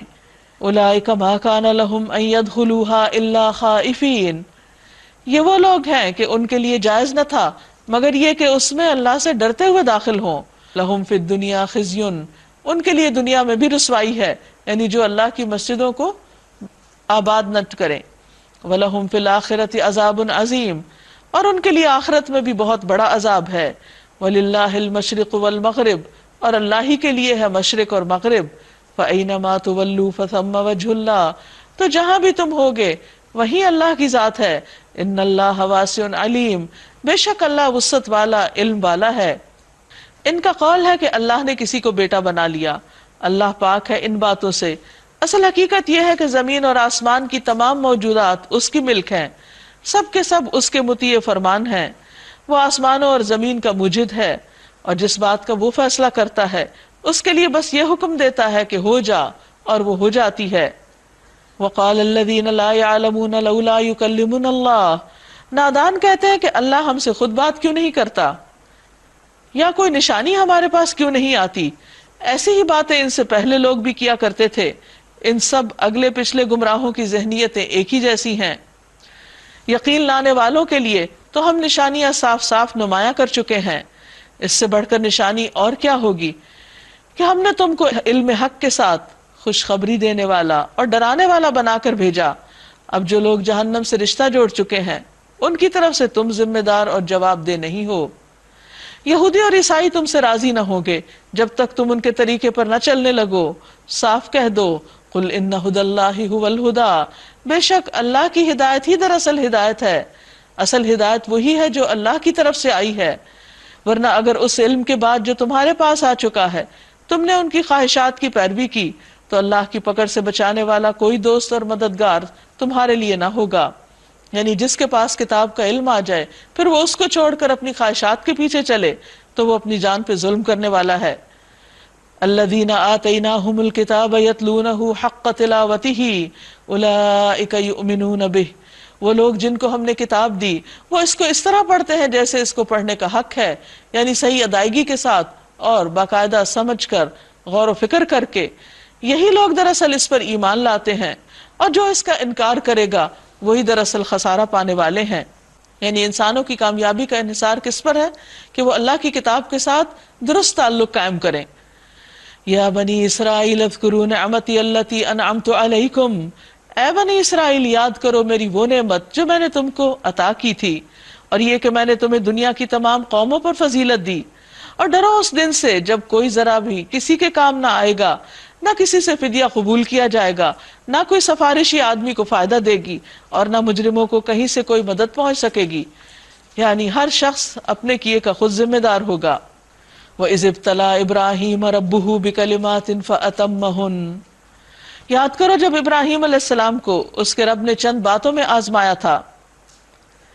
قرآن مجید کے مختلف حصوں میں ان آزمائشوں کا ذکر بھی ہوا ہے کہ جس کے بعد انہوں نے اپنے آپ کو اس بات کا اہل ثابت کیا کہ واقعی وہ امام بننے کے قابل ہیں۔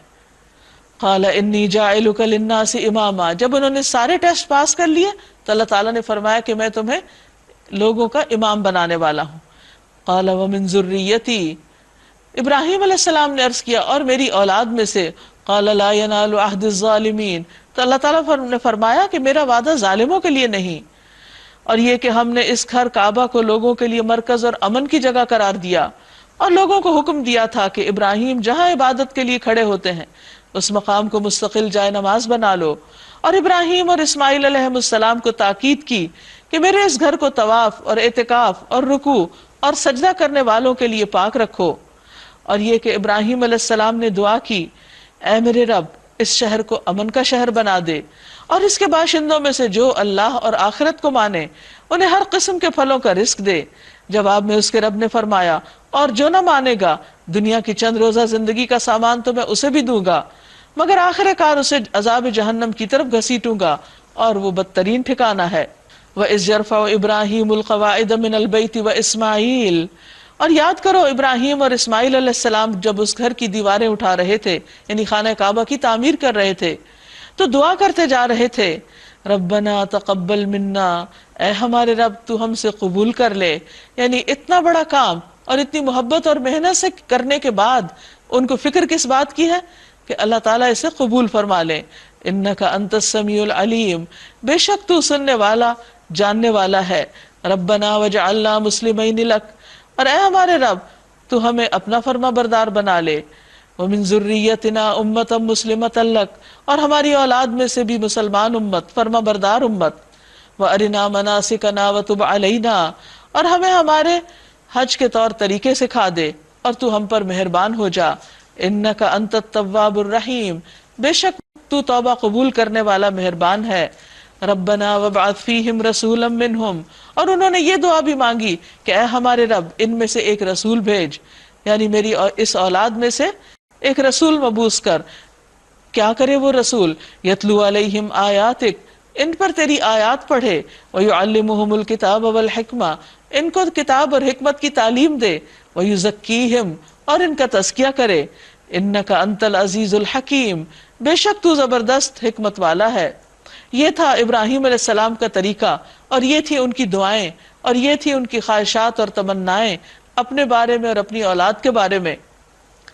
لیکن آج ان کی نسل کا حال کیا ہو چکا؟ وَمَن يَرْغَبُ عَن مِّلَّةِ إِبْرَاهِيمَ إِلَّا مَن سَفِهَ نَفْسَهُ، اب کون ہے جو ابراہیم علیہ السلام کے طریقے سے روگردانی کرے مگر وہی جس نے اپنے آپ کو بے وقوف بنایا ہو۔ وَلَقَدْ اسْتَفَيْنَاهُ فِي الدُّنْيَا، ہم نے اس کو دنیا میں بھی چن لیا، جیسے پیچھے گزرا کہ اس کو امام بنایا. وَإِنَّهُ فِي الْآخِرَةِ لَمِنَ الصَّالِحِينَ، اور بے شک وہ آخرت میں بھی صالحین میں سے ہوگا. اذ قال له ربه اسلم، جب اس کو اس کے رب نے کہا کہ جھک جا. قال اسلمت لرب العالمین، کہا کہ میں رب العالمین کے سامنے جھک گیا، فرما بردار ہو گیا.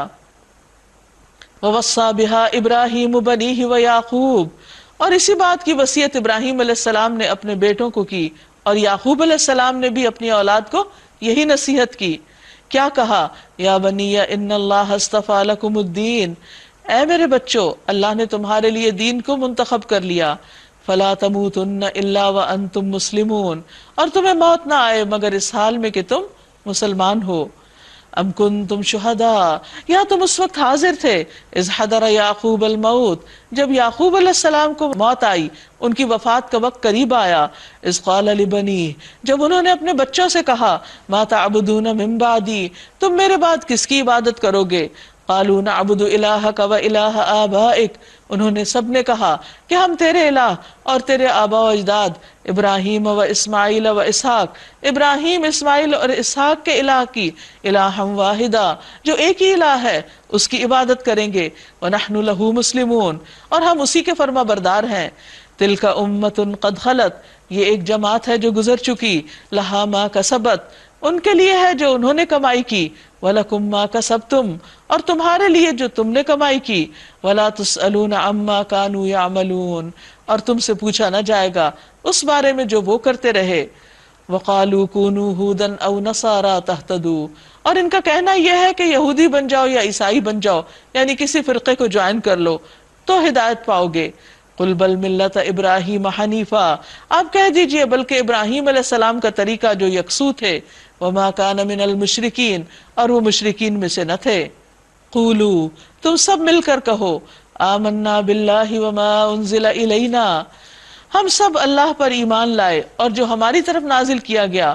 وما انزل الی ابراہیم و اسماعیل و اسحاق و یعقوب، اور جو ابراہیم، اسماعیل، اسحاق اور یعقوب علیہ السلام پر نازل کیا گیا. والاسباط، اور اولاد یعقوب پر. وما اوتی موسیٰ و عیسیٰ، اور جو موسیٰ اور عیسیٰ علیہ السلام دیے گئے. وما اوتی النبیون من ربہم، اور جو سارے نبی اپنے رب کی طرف سے دیے گئے. لا نفرق بین احد منہم، ہم ان میں سے کسی کے درمیان فرق نہیں کرتے. ونحن له مسلمون، اور ہم اسی کے فرما بردار ہیں، اسی کے تابعدار ہیں. یہاں آپ دیکھیے کہ ان سب کی ایک ہی بات ہے، سب میں ایک ہی کامن فیکٹر ہے، اور وہ کیا؟ کہ ہم سب مسلمان ہیں، ہمارا کسی گروہ اور فرقے سے تعلق نہیں. فَإِنْ آمَنُوا بِمِثْلِ مَا آمَنْتُمْ بِهِ، پھر اگر وہ ایمان لائے جیسا تم ایمان لائے ہو، یعنی صحابہ کرام جیسا ایمان. فَقَدْ اهْتَدَوْا، تو وہ ہدایت پا گئے. وَإِنْ تَوَلَّوْا، اور اگر وہ منہ پھیر جائیں اور فرقہ واریت میں پڑ جائیں. فَإِنَّمَا هُمْ فِي شِقَاقٍ، تو یاد رکھو کہ وہ ہٹ درمی میں پڑ گئے ہیں. فَسَيَكْفِيكَهُمُ اللَّهُ، پس ان قریب تمہیں ان کی طرف سے کافی ہو جائے گا اللہ. وَهُوَ السَّمِيعُ الْعَلِيمُ، اور وہ سننے والا جاننے والا ہے. صبغۃ اللہ، ومن احسن من اللہ صبغہ، اللہ کا رنگ اور اللہ سے اچھا رنگ کس کا ہے. ونحن له عابدون، اور ہم اسی کی عبادت کرنے والے ہیں. قل اتحاجوننا فی اللہ وهو ربنا وربکم، اے نبی صلی اللہ علیہ وسلم ان سے کہہ دیجئے، کیا تم اللہ کے بارے میں ہم سے جھگڑتے ہو، حالانکہ وہی ہمارا رب بھی ہے اور تمہارا رب بھی. یعنی ہم تو یہی کہتے ہیں کہ ایک اللہ کی عبادت ہونی چاہیے. لنا اعمالنا ولکم اعمالکم، ہمارے لیے ہمارے اعمال اور تمہارے لیے تمہارے اعمال. ونحن له مخلصون، اور ہم سب اسی کے لیے خالص ہیں، یعنی اپنی بندگی کو، اپنے اعمال کو، اپنے کاموں کو ہم اللہ کی خاطر کرنے والے ہیں. ام تقولون ان ابراہیم و اسماعیل و اسحاق و یعقوب والاسباط، یا تم کہتے ہو کہ ابراہیم، اسماعیل، اسحاق اور یعقوب اور اولاد یعقوب کانوا ھودن او نصارا، وہ یہودی یا عیسائی تھے. قل اانتم اعلم ام اللہ، کہہ دیجئے کیا تم زیادہ جانتے ہو یا اللہ. ومن اظلم ممن کتم شہادتا عنده من اللہ، اور اس سے بڑھ کر ظالم کون ہوگا جو اللہ کے پاس آئی ہوئی گواہی کو چھپائے. وما اللہ بغافل عما تعملون، اور اللہ اس سے غافل نہیں جو بھی تم عمل کر رہے ہو. تلک امۃ قد خلت لہا ما کسبت وَلَكُمْ مَا كَسَبْتُمْ. یہ ایک امت تھی جو گزر چکی، ان کے لیے وہ جو انہوں نے کمائی کی، اور تمہارے لیے وہ جو تم نے کمائی کی. یعنی ہر شخص اپنے اعمال کا خود ذمہ دار ہوگا اور اس کو وہی ملے گا جو اس نے کوشش کی ہوگی. وَلَا تُسْأَلُونَ عَمَّا كَانُوا يَعْمَلُونَ. اور تم نہ پوچھے جاؤ گے ان چیزوں کے بارے میں جو وہ کرتے رہے، یعنی ان کے اعمال کی ذمہ داری تم پر نہیں، ان کا حساب تم سے نہ ہوگا. وَآخِرُ دَعْوَانَا أَنِ الْحَمْدُ لِلَّهِ رَبِّ الْعَالَمِينَ. آج کے پارے میں ہم نے کیا سیکھا؟ اگر اس پر آپ لوگ کچھ بات کرنا چاہیں، اپنے تجربات شیئر کرنا چاہیں، جو نئی بات آپ نے سیکھی وہ بیان کرنا چاہیں تو یو آر موسٹ ویلکم. آج یہ آیت 82 میں دیکھ رہی تھی کہ اللہ تعالیٰ نے جو میثاق لیا ہے بنی اسرائیل سے، اور اس میں جو کام کرنے کا حکم دیا اور ان کی ترتیب میں والدین کے ساتھ احسان کا سلوک، یتیموں مسکینوں کے ساتھ اور قریبی رشتہ داروں کے فوراً بعد اللہ تعالیٰ نے یہ بیچ میں مینشن کیا ہے کہ وَقُولُوا لِلنَّاسِ حُسْنًا، یعنی لوگوں کے ساتھ اچھی اور نرمی کی بات. اور اس کے بعد کہا گیا ہے کہ اقیموا الصلاۃ وآتوا الزکوٰۃ، یعنی کہ یہ لوگوں کے ساتھ اچھی بھلی بات کا درجہ جو ہے کتنے اہم کاموں کے بیچ میں آ رہا ہے جس کو ہم اتنی اہمیت نہیں دیتے. تو اس کی اہمیت کا پتہ چل رہا ہے کہ نماز اور زکوٰۃ اور والدین کے اور رشتہ داروں کے جو حقوق ہیں اس کے درمیان میں یہ کہا گیا ہے کہ لوگوں کے ساتھ اچھی اور نرمی کی بات کہی جائے. یہ بعض اوقات بہت سے اچھے کام کرتے ہیں لیکن ساتھ ہی بات اچھی نہیں کرتے. ہم بنی اسرائیل کے واقعے میں دیکھتے ہیں کہ کس طرح ان کو اللہ تعالیٰ نے ایک حکم دیا کہ وہ گائے کو ذبح کریں، اور انہوں نے اس میں اتنا تردد کیا، اتنے سوالات کیے کہ وہ شو کر رہے تھے کہ ہم اس کو کرنا چاہتے ہیں، لیکن دراصل ان کے دل میں تھا کہ وہ یہ حکم ماننا ہی نہیں چاہتے تھے. تو اس میں ہمیں پتہ چلتا ہے کہ اللہ تعالیٰ کتنا، مطلب کہ قرآن میں کس طرح سے انسان کی نفسیات بیان کی گئی ہے اور کتنا اچھے طریقے سے ہمیں پتہ چلتا ہے. یعنی اللہ تعالیٰ انسان کی ساری حجت بازیوں کو بھی جانتا ہے، اور انہوں نے بھی جتنے سوال کیے اور جو کچھ انہوں نے کہا وہ سب کچھ کھول کے بیان کر دیا گیا، وہ بھی کھول کے نکال کے رکھ دیا گیا کہ یہ کیا تھا انہوں نے. اب ہزاروں سال پہلے کی بات ہے لیکن قرآن میں ان کا یہ طرز عمل ساری دنیا کے سامنے ہے. اور آج بھی لوگوں کا یہی طرز عمل دیکھنے کو ملتا ہے. بالکل، تو اس سے پرہیز کرنا چاہیے. مجھے جو آج کے پارے سے ملا، even though we've just done one پارا، لیکن اس میں ایک اسلام کی بیسک سمری ہمارے سامنے آ گئی ہے، that what are the dos and what are the don'ts. مطلب اگر ہم بہت بیسکس کو لے کے ہی چلیں تو ہمیں بہت پتہ چل گیا. اور دوسری بات جو یہ ہپوکریسی پہ جو بات ہوئی ہے وہ اٹس ویری کامن آج کل. تو یہ جو بیک اسٹیبنگ ہوتی ہے اینڈ جو ٹو فیسڈ آج کل جو لوگ ہوتے ہیں، تو we should really try to avoid that. اللہ تعالیٰ نے بنی اسرائیل کو اتنی نعمتیں دی، اس کے باوجود بھی ان لوگوں نے اللہ تعالیٰ کی ناشکری کی، نعمتوں پہ شکر ادا نہیں کیا. ہمیں چاہیے کہ اللہ تعالیٰ نے جو نعمتیں ہمیں دیے ہم اس پہ شکر ادا کریں، ورنہ پھر اللہ تعالیٰ ہم سے بھی وہ نعمتیں چھین سکتے ہیں. بالکل یہ بات درست کی آپ نے، کیونکہ بنی اسرائیل جو ہیں انہوں نے جب ناشکری کی تو اللہ تعالیٰ نے پھر ان سے وہ امامت اور اعزاز لے کر دوسری طرف منتقل کر دیا، کیونکہ یہ اللہ تعالیٰ کا قاعدہ ہے کہ لَإِن شَكَرْتُمْ لَأَزِيدَنَّكُمْ، اگر تم شکر کرو گے تو میں نعمتیں اور زیادہ دوں گا، اور اگر ناشکری کی تو پہلی سے بھی ہاتھ دھو بیٹھو گے. یہ افراد کے لیے بھی ہے اور اقوام کے لیے بھی ہے. ناظرین، اس کے ساتھ ہی ہمارے آج کے پروگرام کا وقت ختم ہوتا ہے. آپ سے اجازت چاہتے ہیں. السلام علیکم ورحمۃ اللہ وبرکاتہ.